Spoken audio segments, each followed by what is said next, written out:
សួស្តីប្រិយមិត្តអ្នកតាមដានទាំងចិត្តទាំងឆ្ងាយទាំងចាស់ទាំងថ្មីរឿង I Became a Mirror of a BL Drama រដូវកាលទី2បានមកដល់ហើយតាមពេលនេះក៏ចេញចាប់ហើយដែរតើតែមកការបានមើលហើយยังមកសម្រាប់គ្រប់គ្នាបានទស្សនាណាសម្រាប់រឿងនេះអេមីនបានសម្រាប់តាំងពីយូរឆ្នាំណាស់មកហើយតាំងពីចំណងដែលអេមីននឹងសម្រាប់បែបឆ្ក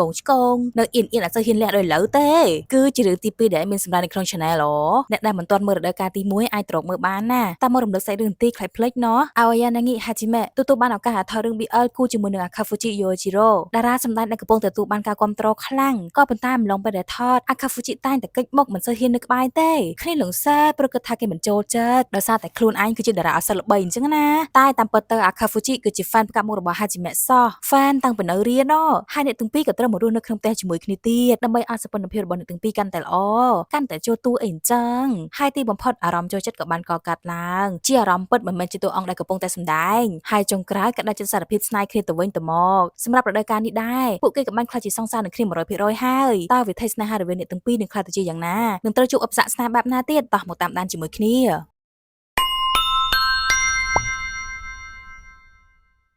ាផ្ដើមរឿងមកក៏មានការងារធ្វើភ្លាមគឺថត photobook ជាមួយគ្នាក្រោយពីចាប់ផ្សាយរឿងចប់ហើយណា producer និងជំនួយការឈប់ផ្កាច់ផ្កិនជាមួយគ្នាមានក្តីសុខខ្លាំងព្រោះជា fan BL កាន់ឆ្នា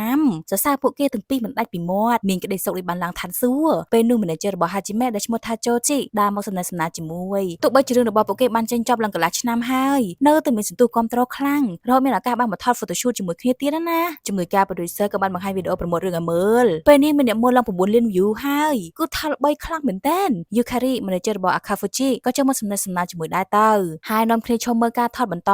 producer ក៏សរសើររងើថាគូនេះពិតជាមានគុណតម្លៃខ្លាំងណាស់ពិតជាពិសេសពិតជា perfect មិនត្រឹមតែ producer ប៉ុណ្ណោះទេដែលសរសើរពេលនេះ Akafuji កំពុងតែឈរស្លន់ស្រែករំពងនៅក្នុងចិត្តចង់បាច់សម្លេងពិតជាខ្ពង់ខ្ពស់ពិតជា perfect ពិតជាលេចធ្លោអាវយ៉ានឹង Hajime គួរឲ្យស្រឡាញ់ខ្លាំងពេកហើយតែក៏ធ្វើមុខស្មាតដូចគ្មានរឿងអ្វីកាត់ឡើងត្រឡប់មកដល់ផ្ទះវិញ Akafuji កំពុងតែអង្គុយរៀបចំសម្លៀកបំពាក់ Hajime សង្កេតមើលគេក៏ចាប់អារម្មណ៍ថាពេលនេះសក់របស់គេវិញជាងមុនហើយគេថាទុកសក់វែងសម្រាប់ថតរឿងបន្ទាប់ហ្នឹងណាកូនស្រីក៏លើកទឹកតែមកឲ្យហើយអង្គុយកកូនសម្រស់របស់បងឡើងភ្លឹកអត់និយាយអីទេគេងាកមកសួរបែបមិនសូវមានទំនុកចិត្តណាទុកសក់វែងអញ្ចឹងចម្លែកមែន Hajime សុំទោសដែលភ្លឹកបែបហ្នឹងដោយសារតែ Akafuji សង្ហាពេកហ្នឹងណាបងមានជាការសួរបញ្ជាក់ម្ដងទៀតខ្លាចស្ដាប់ច្រឡំ Hajime ក៏បញ្ជាក់ថាពិតជាសង្ហាមែនថែមទាំងងើបមកអង្គុយក្បែរបើកឱកាសឲ្យបងដែរណា Akafuji ក៏រឹតតែសប្បាយចិត្តបើកាលពីមុនបានលឺបែបនេះគេប្រហែលជាសន្លប់សន្លាញ់បាត់ហើយតែពេលនេះស៊ីផុយក្រោយមកក៏សុំចេញទៅនិយាយទូរស័ព្ទមួយផ្លែតចេញទៅឈរនិយាយនៅវេរ៉ង់ដាគឺខលតម៉ាដើម្បីអរគុណដែលបង្កើតគេមកបានសង្ហាយ៉ាងនេះយ៉ាងណាក៏ត្រូវតែប្រាប់ម៉ាក់ឲ្យបានអូ my god រដូវកាលនេះបងក៏នៅតែប្លែកចម្លែកខុសមនុស្សខុសគ្នាដដែល Akafuji មានមោទនភាពនឹងខ្លួនឯងខ្លាំងពេលនេះគេផ្លាស់ប្ដូរលេងដូចមុនហើយដល់ពេលដែលត្រូវគេតដាងស្លាប់ហោះហើរលើវ័យហើយព្រោះពួកគេបានសារភាពពីអារម្មណ៍ពិតទៅវិញទៅមកខ្លាចជាសង្សារនឹងគ្នាមែនតែនឬក៏លុតផ្លោតជ័យយកទីបំផុតអាចជំនះខ្លួនឯងបានរួចចូលទៅក្នុងវិញបបួលញ៉ាំនំផែជាមួយគ្នាយ៉ាងមានក្តីសុខ Akafuji វិញសប្បាយចិត្តដែលអាចសម្លឹងភ្នែករបស់ Hajime បានលើពី10វិនាទីហើយគេផ្លាស់ប្ដូរពិតប្រាកដមែនចំណែកកូនស្រីក៏មានក្តីសុខខ្លាំងដែលគេតែងតែយកចិត្តទុកដាក់ជានិច្ចនៅលើចំណុចតូចៗដូចដើមចឹងមិនដាផ្លាស់ប្ដូរសោះគេធ្វើឲ្យមានអារម្មណ៍ថារំភើបរហូតនៅជាមួយគ្នាពិតជាមានក្តីសុខមែនតែនក៏ប៉ុន្តែហាក់បីដូចជាមានចន្លោះប្រហោងរវាងពួកគេផងដែរក្រោយពីញ៉ាំរួយមកអង្គុយជជែកគ្នាលើសាឡុងបន្តទៀតកូនស្រីប្រាប់ថាថតរឿងក្រោយនឹងដើរតួជាប៉ូលីសស៊ើបអង្កេតរៀងភ័យដែរព្រោះជាការដើរតួប៉ូលីសលើកដំបូងថែមទាំងបានថតជាមួយនឹងលោក Haibara ដែលជាតួរៀមច្បងធ្លាប់ជួយមើលថែកាពីតូចព្រោះធ្លាប់ថតរឿងជាមួយគ្នាម្ដងហើយ Akafuji ដឹងច្បាស់ហ្មងថាជារឿងអីគ្នាឡង surprise គេដឹងដែរថែមទាំងរំកិលចូលមកកាន់តែចិត្តទៀតណាគេថាបកកដែរឲ្យតែរឿងរបស់ Hajime គេមើលទាំងអស់មិនឲ្យសល់ទេពេលនោះ Hajime ចូលមកកាន់តែចិត្តទៀតដែលបញ្ជូនកាសាប់ភ្នែកតែម្ដងកាយលើស្មាបងពើបើកឱកាសឲ្យបងយ៉ាងពេញទំហឹងបរិយាកាសអំណោយផលខ្លាំងចំណែកបងវិញអង្គុយភ័យបពោះខំមោទនភាពលើខ្លួនឯងមុនហ្នឹងដល់តែពេលគ្នាលេងមុនបើជាធ្វើខ្លួនមិនត្រូវនៅបន្តទៀតមិនបានទេគេក៏សួរថា Hajime ក៏ងុយគេងហើយមែនសុំតោះដែលនៅរំខានបើអញ្ចឹងគេសុំត្រឡប់ទៅវិញហើយស្អែកត្រូវងើបពីព្រឹកផ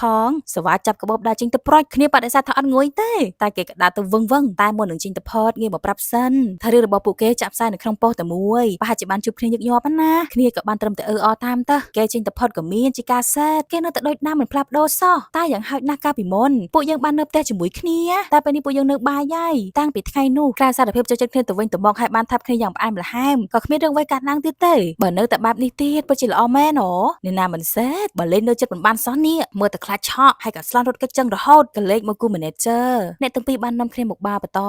តចូជីក៏សួរថារឿងបន្តរបស់ Akafuji បាន director Yamabuki Wakaba មកដឹកនាំមែនអត់ឬថាម្នាក់នឹងមានឆន្ទៈខ្ពស់ចង់នាំស្នាដៃរបស់ខ្លួនឯងទៅដល់មហោស្រពភាពយន្តពិភពលោកណា Yukari ឮថាលើកនេះគឺជាការដឹកនាំរឿងភាគដំបូងរបស់គេដែរសង្ឃឹមថា Akafuji នឹងទទួលបានបទពិសោធន៍ល្អៗទៅចោះចូជីសួរទៀតហេតុអី Yukari មកធ្វើជា manager អញ្ចឹង Yukari ក៏និយាយបង្ហាពីរឿងអតីតកាលរបស់គាត់ថាមកពីមិនចង់អន្តរាមម្នាក់ត្រូវចាក់ចេញពីវិស័យសិល្បៈដោយសារតែពាក្យចចាមអារាមគិតថាខ្លួនអាចនឹងជួយបានអីអញ្ចឹងទៅដឹងតាមពិតទៅកាលពីមុនចូជីក៏ជាតារាសម្ដែងម្នាក់ដែរឬបែបហ្នឹងក៏ដឹងដែរថា Yukari ចង់សម្ដៅដល់គាត់នឹងឯងបើគិតទៅពេលនោះបើសិនជាគាត់មាន manager ប្រហែលជានៅខ្លះជាតារាសម្ដែងម៉ូតូឥឡូវនេះផងក៏មិនដឹង Yukari ថានៅមិនទាន់ដាច់អាឡ័យទៀតមែនចូជីក៏បដិសេធអត់មានអារម្មណ៍ចឹងសូម្បីតែបន្តិចបានធ្វើជា manager របស់ Hajime ក៏មានក្តីសុខរាល់ថ្ងៃហើយតែនិយាយអញ្ចឹង Yukari វិ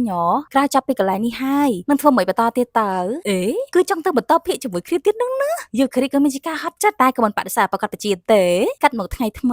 កូនប្រុសមានរឿងអស្លន់ទៀតហើយក្រោយបានឃើញព័ត៌មានចេញមកហុយថា photobook របស់ Hajime លក់ដាច់ខ្លាំងលើដំបូងក្នុងរយៈពេល7ឆ្នាំហេតុអីនៅសុកៗមកលក់ដាច់អញ្ចឹងបើទិញមិនទាន់គិតមិនទៅបើទៅដល់ហាងហើយឃើញផ្លាកថាអស់ពី stock គេទទួលយកមិនបានទេដូចក៏រមៀលត្រនៅលើឥតឈឺចិត្តស្អិតទ្រុងជាខ្លាំងយ៉ាងណាក៏ត្រូវតែទៅទិញឲ្យបាន Yukari សឹងតែអស់ការអត់ធ្មត់ម្ដងតាគេធ្វើបែបនេះដល់ណាទៀតទៅរួចអត់ហ្នឹងរួចក៏ដែរយកទូរស័ព្ទមកឲ្យមើលជា account official របស់គេផុសទៅរូបរបស់ Hajime រាល់ថ្ងៃសំណាងឲ្យដល់ពេលនេះ fan កំពុងតែឈៀបគូពួកគេទៅបើអត់មានពាក្យចចាមអារាមអីចម្លែកណាគេគឺជាតារាដែលកំពុងតែរះថ្មីអនាគតវែងឆ្ងាយធ្វើខ្លួនឲ្យវាត្រឹមត្រូវតិចមើល Akafuji ក៏សុំទោសសម្លេងខ្សោះដល់កំហុសខ្លួនឯងដែរ Yukari តែជ្រិញអើយជ្រិញតាក់ទងនឹងគ្នាហើយនៅធ្វើអញ្ចឹងទៀតពេលចេញទៅក្រៅកូនប្រុសកូនស្រីក៏បានជួបគ្នាដោយចៃដន្យមានជាការដាំមករកគ្នាយ៉ាងរំភើបតន្ត្រី classic បន្លឺឡើងយ៉ាងរំជួលអារម្មណ៍ដើម្បីជាការអបអរសាទរក៏ប៉ុន្តែមានជ្រិចក្តីសុខក៏បានបង្ហាញខ្លួនឡើងស្រែកថាខាត់រារាំងវិថីឈ្មោះទៅរកអូនបដ ாய் គេនេះហើយគឺជា director Wakaba គេចង់ជួប Akafuji យូរមកហើយទីបំផុតក៏បានជួបគ្នាឬក៏ណែនាំខ្លួនបានស្គាល់ទៅណាទៅជាណា Akafuji ក៏ណែនាំខ្លួនទៅវិញជាការគួរសមតើមុននឹង Yukari បានប្រាប់ពីប្រវត្តិរបស់ប៉ែនេះឲ្យស្ដាប់ទ្រុសហើយតែប៉ែ director ក៏ចូលមកលងចិត្តសម្លាក់សម្លងមិនដាក់ភ្នែកសឹងតែសន្ធិដ្ឋរាងកាយចូលទៅហើយណាគេភ័យបុកពោះហើយចូលជាឆ្ងល់ចាំបាច់អត់មុខមកចិត្តខ្លាំងម្ល៉េះចំណាយកូនស្រីវិញធ្វើមុខឆ្ងល់ដែរបើមានអ្នកដទៃចូលមកហើយក៏ធ្វើអីមិនបានមានតែដាកាត់ពួកគេទៅណាអត់ហ៊ាននិយាយដូចគ្នានៅទីសាធារណៈទេ Akafuji ចង់ទៅរកអូនខ្លាំងមែនទែនតែប៉ែវ៉ាក៏បាក់និយាយជាមួយមិនឈប់មិនព្រមឲ្យងាកមុខទៅណាសោះងាកទៅឆ្វេងដែរទៅស្ដាំដែរបងខាងនេះក៏ចង់ឃើញអូនសឹងស្លាប់តែក៏ត្រូវសម្ដែងថាយកចិត្តទុកដាក់ស្ដាប់ប៉ែនឹងនិយាយដែរអញ្ចឹងទៅណាស្រាប់តែភ្លាមនោះបុគ្គលសំខាន់ម្នាក់ទៀតក៏បានបង្ហាញវត្តមានឡើងនោះគឺលោក Haibara មានជាការរុំមករក Hajime យ៉ាងសប្បាយចិត្តហឹកហាក់ថែមទាំងអាចក្បាលលេងយ៉ាងស្និទ្ធស្នាលបន្ទាប់មកក៏ចាប់លើកគ្នាបោះយ៉ាងខ្នក់ខ្នាញ់ធ្វើដូចបលែងជាមួយគុនក្មេងអញ្ចឹងណាហើយបងខាងនេះវិញបោកភ្នែកធំចង់លៀនភ្នែកអូហូយក្នុងទ្រូងនិយាយពីថារស័ព្ទរសល់ញ័រចង់ទៅហត់ទៅចាប់បំបាច់ចេញពីគ្នាក៏ប៉ុន្តែវ៉ាកបាក់និយាយបបាច់បាច់អូហូស្ទឹងចាប់ឲ្យបែរមុខមកវិញផងអីផងហើយអ្នកលើកបោះកូនស្រីខ្ញុំនេះក៏នៅតែបន្តសកម្មភាពអញ្ចឹងទៅស្រោពេលដែល Kuromiya និង Tendo បានមកឃើញហេតុការណ៍ពេលនឹងល្មមហើយមានជាការឆ្ងល់4នាក់នេះនាំគ្នាធ្វើអីនងអីក៏ញ៉ៃម៉េះគឺថា Kuromiya បានមកថតរឿងជាមួយ Hajime ចំណែក Tendo បានមកថតរឿងជាមួយ Akafuji ណាកាលមកក្នុងបន្ទប់អាន script ជាមួយនឹងក្រុមការងារ Akafuji អង្គុយកាត់ទុកបុកទ្រូងនឹកដល់ហេតុការណ៍ចាក់ដោតមុននឹងហេតុអីហើយបារៈលើកបោះ Hajime បែបហ្នឹងមានន័យថានឹងបានឃើញមុខរបស់ Hajime ពេលនៅខ្ពស់ណាប្រៀបដូចជាបានទៅមើល concert ហើយបានឈរនៅជួរមុខអញ្ចឹងគេមានជាការចំណានខ្លាំងក្រោយមកក៏អង្គុយនិយាយពីស្អីទេធ្វើមុតជីបអូច Yukari ក៏ធ្វើមុខស្អុយព្រោះគេធ្វើខ្លួនបែបហ្នឹងទៀតហើយ Tendo ខំរាក់ទាក់ដោយស្នាមញញឹមពេលឃើញចឹងក៏អត់ហ៊ាននិយាយជាមួយទៀតទេនឹងថាគេនៅតែដូចដើមចឹងក្រោយមកវ៉ាកាបាក់ក៏បានបញ្យល់ទ្រុសពីសាច់រឿងទៅណាតើទៅនឹងស្នេហាយុវវ័យនិងសេចក្តីលំបាកផ្នែកអារម្មណ៍អីអញ្ចឹងទៅពេលដាកាត់ Akafuji ឃើញគេធ្វើមុខពិបាកចិត្តមាត់ជីបអូចក៏មានជាការរំភើបបង្ហាញកសែភ្នែកបែបនេះត្រឹមត្រូវហើយកសែភ្នែកដែលបង្ហាញថាកំពុងតែស្ពាយបន្ទុកនៅលើស្មាជាច្រើនមិនទាន់ដឹងណានៃផងក៏ចូលទូផ្លុកបាត់ទៅហើយ Akafuji យយជីរ៉ូពិតជាអស្ចារ្យមែនគឺវិភាគទៅខាងនេះវិញឆ្កុយអ្នកដឹងបានដឹងណាចាប់ការងារត្រង់នេះហើយគេក៏សម្ដៅមករក Kuromiya ភ្លាមនឹងសួរផ្លែតថាពេលដែល Hajime និង Haibara បានជួបគ្នាវិញមានអារម្មណ៍មិនដែរចង់ឲ្យជួបបញ្ចេញមតិណា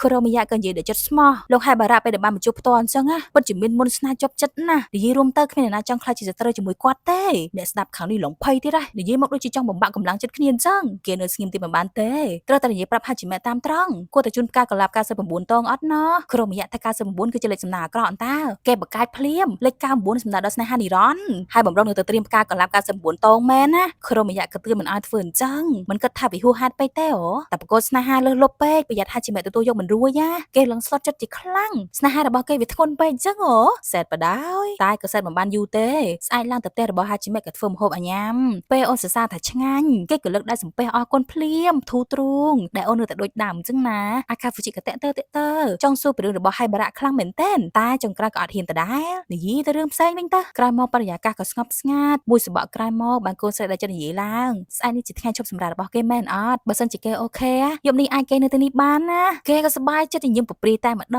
ងពិតជាបានមែនហ៎ហើយជាមិនក៏ងក់ក្បាលដូចក្តីរីករាយដែរប្រកាសជាបានហើយគេក៏អូខេតាមហ្នឹងសូមទទួលការអញ្ជើញនេះហើយណាអូយកូនស្រីមានបំណងវិញម្យ៉ាងហ្មងកាត់ដល់ពេលយប់កូនស្រីពិតជាមានបំណងស៊ីជម្រៅមែនហ្នឹងណាតែក៏នៅអៀនរៀងខ្លួនខាន់មកគេងជាមួយគ្នាយូរហើយដែរធ្វើខ្លួនមិនត្រូវអញ្ចឹងតែដោយសារតែបែកយូរអារម្មណ៍វាទៀមទារកគ្នាខ្លាំងដែរក៏ចុះមកចិត្តគ្នាសន្សឹមរហូតបានថើបតែក៏អត់សូវមានអីច្រើនទេដូចជាការបើកឆាកសាកល្បងសិនណាកូនស្រីយើងបកឱកាសឲ្យ 100% ទៀតហើយត្រៀមខ្លួនរួចជាស្រេចសម្រាប់យប់នេះក៏ប៉ុន្តែអាខាហ្វស៊ីក៏ចាប់ផ្ដើមចេញអាការៈទៀតហ่ะអត់ហ៊ានធ្វើអីច្រើនជាងនេះទេថាបឲ្យក៏ប្រាប់ថាសបិនល្អលូនទៅបំរុងនឹងចូលដេកតែហាត់ជាមិនបំរុងចាប់តែងាយបែបហ្នឹងទេបរិយាកាសអំណោយផលហើយក្រៅថ្ងៃស្អែកនេះសម្រាប់មិនអញ្ចឹងហ៎អញ្ចឹងមិនអីទេបើសិនជាពួកយើងធ្វើដល់ដំណាក់កាលបន្ទាប់ទៀតក្រៅពីថាបរួចហើយអាកាហ្វជីគៀងជាខ្លាំងដំណាក់កាលបន្ទាប់គឺមានន័យថាសម្ដៅដល់រឿងនឹងឯងហាត់ជាមិនក៏បើកឆាកមុនហ្មងទៅចូលមករកគេមុនណាខិតលងចិត្តដល់ទៅហើយបងក៏ស្លន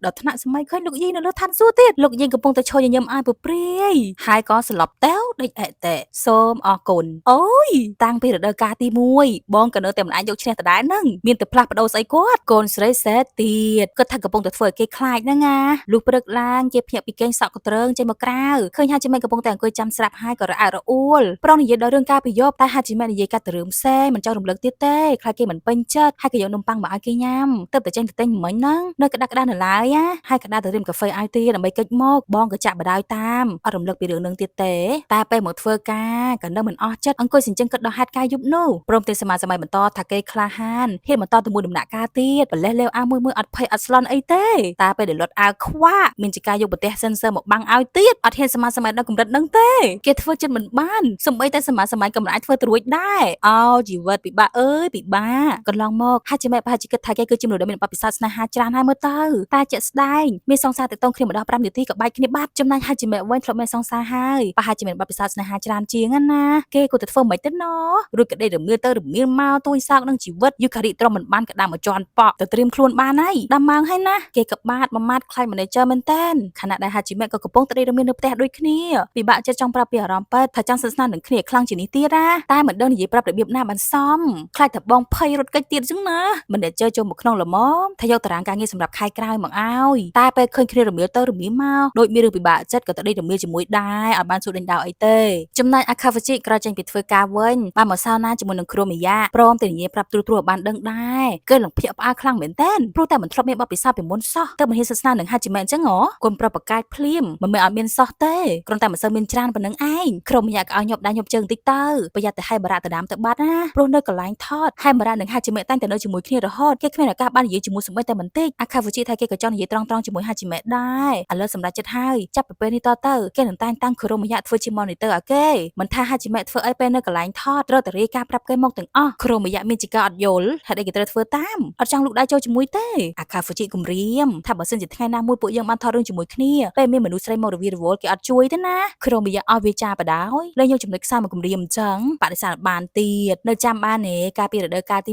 1ពេលនឹងខ្លាចមនុស្សស្រីព្រោះមានបទពិសោធន៍ត្រូវបានមនុស្សស្រីតាមរញ៉េរញ៉ៃច្រើនពេកខ្លាចមកទល់លើមានពេលទំនេរក៏មកនៅផ្ទះរបស់ហាជីម៉េទៀតហើយនាំគ្នាធ្វើគៀវញ៉ាំណាមិនដឹងជានិយាយពីអីគេក៏សរសើរហាជីម៉េថាបកាយវិចគៀវដល់ហើយតែមើលស្នាដៃអូនចោះខ្ញុំមិនជាការកៀងកូនស្រីក៏កៀងមើលមិនថាពូកែបើធៀបជាមួយនឹងបោះគេវិញអស់វិចារតែម្ដងម្នាក់កំពុងតែរិះរកវិធីរៀងខ្លួនអាខាវជីចង់ទៅសួររឿងរបស់ហៃបារ៉ាចំណែកហាជីម៉េចង់ទៅនិយាយពីអារម្មណ៍ពិតឲ្យគេបានដឹងតែម្នាក់ក៏អត់ដឹងនិយាយពីណាទៅណាមុនទេតាំងចិត្តថានឹងធ្វើឲ្យបានត្រូវតែនិយាយចេញមកច្បាស់លាស់ក៏ប៉ុន្តែឈរធ្វើគៀវជាមួយគ្នាឡើងចិត្តអស់ហើយនៅតែឲ្យមានរឿងអីកើតឡើងឈរធ្វើស្ងាត់ទៅពេលហ្នឹងហាជីម៉េកំពុងតែសម្លឹងរកមើលកសែងជូតដៃអាខាវជីសម្លឹងឃើញឱកាសហើយក៏យកកូនកសែងឲ្យភ្លាមនិងប្រាប់ថាគូរ៉ូមីយ៉ាបានឲ្យមុនហ្នឹងហើយក៏សប្បាយចិត្តដែលទីបំផុតបានបើកប្រធានបទនិយាយគ្នាមានឱកាសបានសួររឿងហៃបារ៉ាហើយចំណែកកូនស្រីពេលដឹងថាជារបស់គូរ៉ូមីយ៉ាក៏ចំណែនព្រោះគេបានសិក្សាជាមួយអាខាវជីច្រើនជាងនឹងសួរថាអ្នកទាំងពីរបានទៅសាវណាជាមួយគ្នាមែនឬថាបើបានចូលសាវណាធ្វើឲ្យស្រឡះខួរក្បាលច្រើនមែនអត់គេថាមែនហើយថែមទាំងជួយឲ្យការចងចាំល្អជាងមុនទ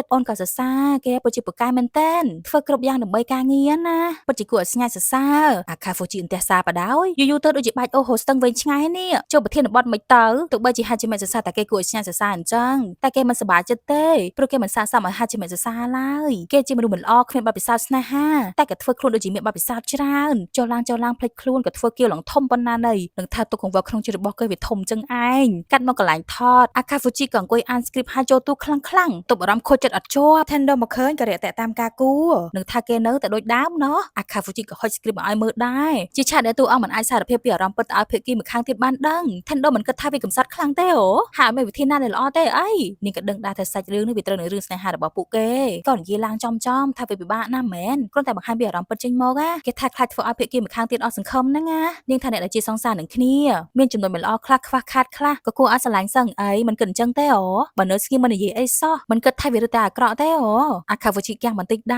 ែរគិតតាមសម្ដីរបស់នាងបន្តទៅក៏លេបមកកន្លែងថតមកធីមទៀតសាច់រឿងមានជាការវាយតប់បាញ់ប្រហារគ្នាលងញ៉ៃញ៉ៃតែ director និងក្រុមការងារអង្គុយធ្វើមុខដូចគ្មានជីជាតិសោះប៊ីនឹងស្ងាបទៀតតែសាច់រឿងបានតែប៉ុណ្្នឹងទេក៏យកឆាកនឹងហ្មងទៅខ្ជិលថតថ្មីផងពេលនោះហើយបារ៉ាក៏ឲ្យហាជីមេជួយលើកព្រោះងើបមិនរួចដោយគូរ៉ូមីយ៉ាសង្កេតមើលគ្រប់សកម្មភាពរវាងអ្នកទាំងពីរមិនឲ្យដាច់ពីខ្សែភ្នែកទេពេលសម្រាប់ញ៉ាំអាហារថ្ងៃត្រង់កូនស្រីញ៉ាំ burger ធ្វើឲ្យសសប្រឡាក់មាត់ទៀតគាត់ក៏ជួយជូតឲ្យព្រមទាំងញញឹមខ្នក់ខ្នាញ់គូរ៉ូមីយ៉ាក៏លើកទូរស័ព្ទថតក្រែកផ្ញើទៅឲ្យអាខាវជីភ្លាមថតប៉ះចំរូបភាពសំខាន់ពេលគេបានឃើញរូបនឹងហើយភ្លឹងកំហឹងមានជាការឆេះសន្ធោសន្ធៅស្រែកឆោឡោបញ្ចេញអារម្មណ៍ផ្ទាល់ខ្លួនចេញមកតែក៏ធ្វើឲ្យ director ពេញចិត្តជាខ្លាំងគេសម្ដែងបានល្អធ្វើមកអញ្ចឹងហើយចូលទូបានល្អណាស់ឬក៏ងាកមកសួរក្រុមការងារថាមិញបានថតទុកអត់នាងថាអត់ផងព្រោះអត់ដឹងថាគេសម្ដែងហើយអត់បានប្រាប់ទៀតថាសមឬក៏មិនសមវ៉ាក៏បាក់សោកស្ដាយខ្លាំងមែនទែនព្រោះពេញចិត្តនឹងឈុតមិញខ្លាំងណាស់អាខាវជីថាមិនអីទេ director ចង់ឲ្យគេថតឆាកនឹងប្រហែលដងទៀតក៏បានដែរព្រោះអារម្មណ៍វាពុះកញ្ជ្រោលទុកអត់ជាប់ទៀតទេវ៉ាក៏បាក់ក៏លូនមកអបកោយ៉ាងសប្បាយចិត្តពិតជាមានមោទនភាពគេរើសតួមិនខុសមែនមកព្យាយាមជាមួយគ្នាណាទន្ទឹមនឹងនោះដែ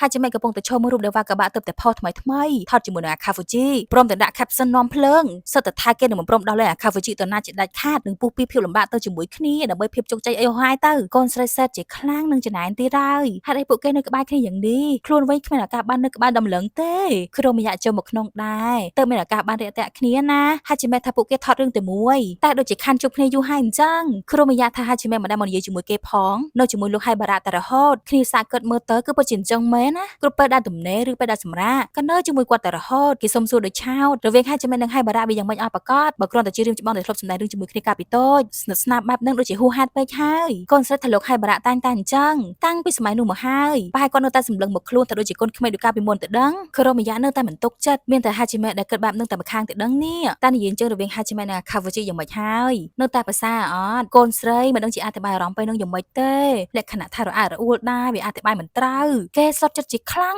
កុំប្រាប់ណាថាហាជីមេរំខានពេកហ្នឹងមែនអត់ព្រោះពេកហ្នឹងជាមនុស្សដែលគួរឲ្យខ្ពើមគួរឲ្យរំខានតាមស្អិតដូចតកែមែនអត់គេយកពីអារម្មណ៍នេះច្បាស់ណាស់មិនបាច់បារម្ភទេហាជីមេបដិសេធថាមិនមែនអញ្ចឹងទេថែមទាំងស្រីប្រាប់ខ្លាំងអ្នកនៅជុំវិញងាកមើលប្រងព្រាតងាប់ស្មានតែនៅតែពីរនាក់អន្តាបន្ទាប់មកក៏ខ្សឹបប្រាប់ថាមិនបានគិតបែបហ្នឹងឡើយតាមពិតទៅគ្រាន់តែចង់ស្គាល់ពីអាខាវជីឲ្យបានច្រើនជាងនេះស្និទ្ធស្នាលនឹងគ្នាជាងនេះទៀតណាទៅពិបាកចិត្តខ្លាំងមែនតើនិយាយឲ្យក៏ភ្ញាក់ផ្អើលខ្លួនឯងដែលភ្លាប់មកប្រាប់ពីអារម្មណ៍ពិតឲ្យគេបានដឹងចំណែកគ្រូម្យ៉ាក៏ភ្លឺភ្នែកតាមពិតអញ្ចឹងសោះហើយក៏រីរកវិធីសាស្ត្រដើម្បីជួយពួកគេទីបំផុតក៏នឹកឃើញថាគួរតែធ្វើយ៉ាងម៉េចគេមានកន្លែងល្អៗចង់នាំទៅពួកយើងទៅជាមួយគ្នាហ្មងទៅណាថាហើយក៏គៀកស្មានបំរុងនាំគ្នាចេញទៅឥឡូវមែនតែក៏នឹកឃើញថាថតរឿងអត់តន់ចាប់ផងបកក្រោយមកវិញទៅហើយអាខាវជីក៏បានទៅសាវណាទៀតដើម្បីស្ងប់អារម្មណ៍ធ្វើឲ្យស្រឡះខួរក្បាលវិញនឹងរងចាំគ្រូម្យ៉ាផងដែរកំពុងតែរੂរទាំថាមកយឺតអញ្ចឹងណានិយាយដើមនឹងហាមដោលភ្លាមថែមទាំងនាំហាជីមេមកដែរគ្នាក៏ញញឹមសប្បាយចិត្តបានមកកន្លែងនឹងជាមួយគ្នាបានធ្វើសកម្មភាពនៅខាងក្រៅជាមួយគ្នាខ្លះណាគេគ្រាន់តែក្លេចឃើញអូនដោះអាងក៏បើកភ្នែកធំចង់លៀនចេញមកក្រៅទៀតហើយតក់ស្លុតជាខ្លាំងពេលបានឃើញវត្តមានរបស់អូនហើយពេលហាជីមេទាញគាត់កសែងចេញក៏អត់ហ៊ានមើលទេដាក់ប្រទេស sensor មកបាំងខ្លួនឯងទៀតអាប្រទេស sensor នឹងឯងមិនបានធ្វើអីទេណាក្នុងរឿងវាអញ្ចឹងមែនកុំប្រុសយើងអ្នកបាំងទេហើយក៏លន់មាត់ឡើងថាផាយចេញនិមិត្តសញ្ញាផាយមកបាំងចិត្តអស់ទៀតព្រោះក្នុងភាសាជប៉ុនពាក្យថាអុបផាយមានន័យថាចង់ដោះអូយកៀងរួចក៏ចាប់ផ្ដើមស្រន់ទន្ទិញតម្លៃផាយស្មើនឹង3.14 1592ទន្ទិញមកហោហាយអញ្ចឹងទៅពីរអ្នកទៀតក៏មើលមុខគ្នាម៉ក់ហើយនៅសុកមកទន្ទិញលេខហើយក៏អត់ភ្ញាក់ទៀតក្រុមម្យ៉ាងនឹងហាជីមេក៏ស្ទុះមកមើលយ៉ាងព្រួយបារម្ភព្រោះគេដោយការសតិអារម្មណ៍បាត់ហើយអារម្មណ៍របស់គេក៏បានហោះហើរទៅរកលោកយាយដល់ឋានសួគ៌ទៀតលោកយាយក៏ស្រែកប្រាប់ថាកុំមកឆាប់ទៅវិញមកទីនេះមិនបានទេទៅឆ្ងាយគេក៏ហាលោកយាយនិយាយថាមិនស្ដាប់អលឺទេលោកយាយក៏ខំបក់ដៃទៅវិញដេញឲ្យគេត្រឡប់ទៅវិញអូយខ្ញុំមិនជាការកៀងកូនប្រុសឯងក៏ដល់ថ្នាក់ហ្នឹងក៏ស្លាប់អតិទៀតពីរអ្នកទៀតក៏លួសព្រលឹងធ្វើអីមិនត្រូវរួចក៏នាំចេញមកក្រៅវិញបានគេទៅលើផ្លូវរបស់ហាជីមេហើយក៏នៅបក់ផ្លិតឲ្យជួយបន្ថយកម្ដៅមិនយូរប្រហែលគេក៏ដឹងខ្លួនមកវិញឃើញខ្លួនឯងកំពុងតែកេងកាយនៅលើផ្លូវអូនក៏បើកភ្លេចស្លន់ទៀតបំរុងនឹងងើបចេញណាតែហាជីមេក៏ខំមិនឲ្យងើបសម្រាប់បន្តិចទៀតទៅប្រហែលមកពីក្នុងបន្ទប់នឹងក្តៅពេកហ្នឹងណាបានជាគេស្លាប់អញ្ចឹងអាខាហ្វូជីក៏សប្បាយចិត្តហួសថ្លែងបានកេងកាយលើផ្លូវអូនទៀតលើកនេះក៏ធ្វើក្លាហានតាមចិត្តខ្លួនអញវិញ វិញបានចឹងគេសុំសម្រាប់បន្តប្រហែល10នាទីទៀតបានមែនអត់កូនស្រីក៏ថាប្រកាសជាបានហើយរួចក៏បកភ្លិតឲ្យបន្ត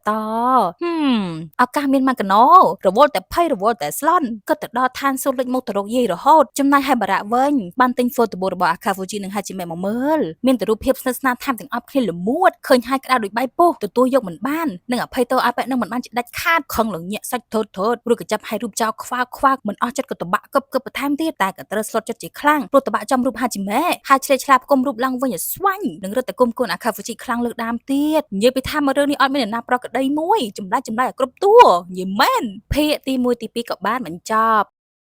់មកបន្តសេរីរឿងជាមួយនឹងភាគទី3ទី4នឹងតែបានហួចចិត្តនឹងភាពវឹកវររបស់កូនប្រុសទៀតហើយតែបើកឆាកមកក៏បានឃើញ producer នឹងជំនួយការធ្វើពិធីខួបកំណត់ឲ្យតួអង្គ Momochiro និង Mizuta នេះតួអង្គដែលកូនសម្ដែងជាមួយនឹងគ្នាចាំបានទេព្រោះស្រឡាញ់តួអង្គពីរនាក់នឹងខ្លាំងមែនទែនទោះបីជារឿងចេញចប់ហើយក៏នៅតែជា fan កាប់មកដដែលជំនួយការក៏លះបង់ឲ្យគាត់ផ្លុំទៀនបន្ទាប់ពីផ្លុំរួចបរិយាកាសសប្បាយៗខ្លាចជាទុកក្នុងមួយប្រព្រឹត្តភ្នែកបាទលុតទៀនហើយក៏ដូចជាត្រូវបានបញ្ចប់កម្មវិធីអញ្ចឹងហើយពិតជាសោះក៏ក្រោះអត់ជាជាតិជំនួយការថារឿងចេញចប់ឡើងកន្លះឆ្នាំហើយមានតែ8ភាគទៀតមកតទៅពេលនេះនាងក៏នៅតែរងចាំភាគទី9ដែលគ្មាននៅលើលោកនេះណា producer បានលើកបាប់នឹងក៏សាច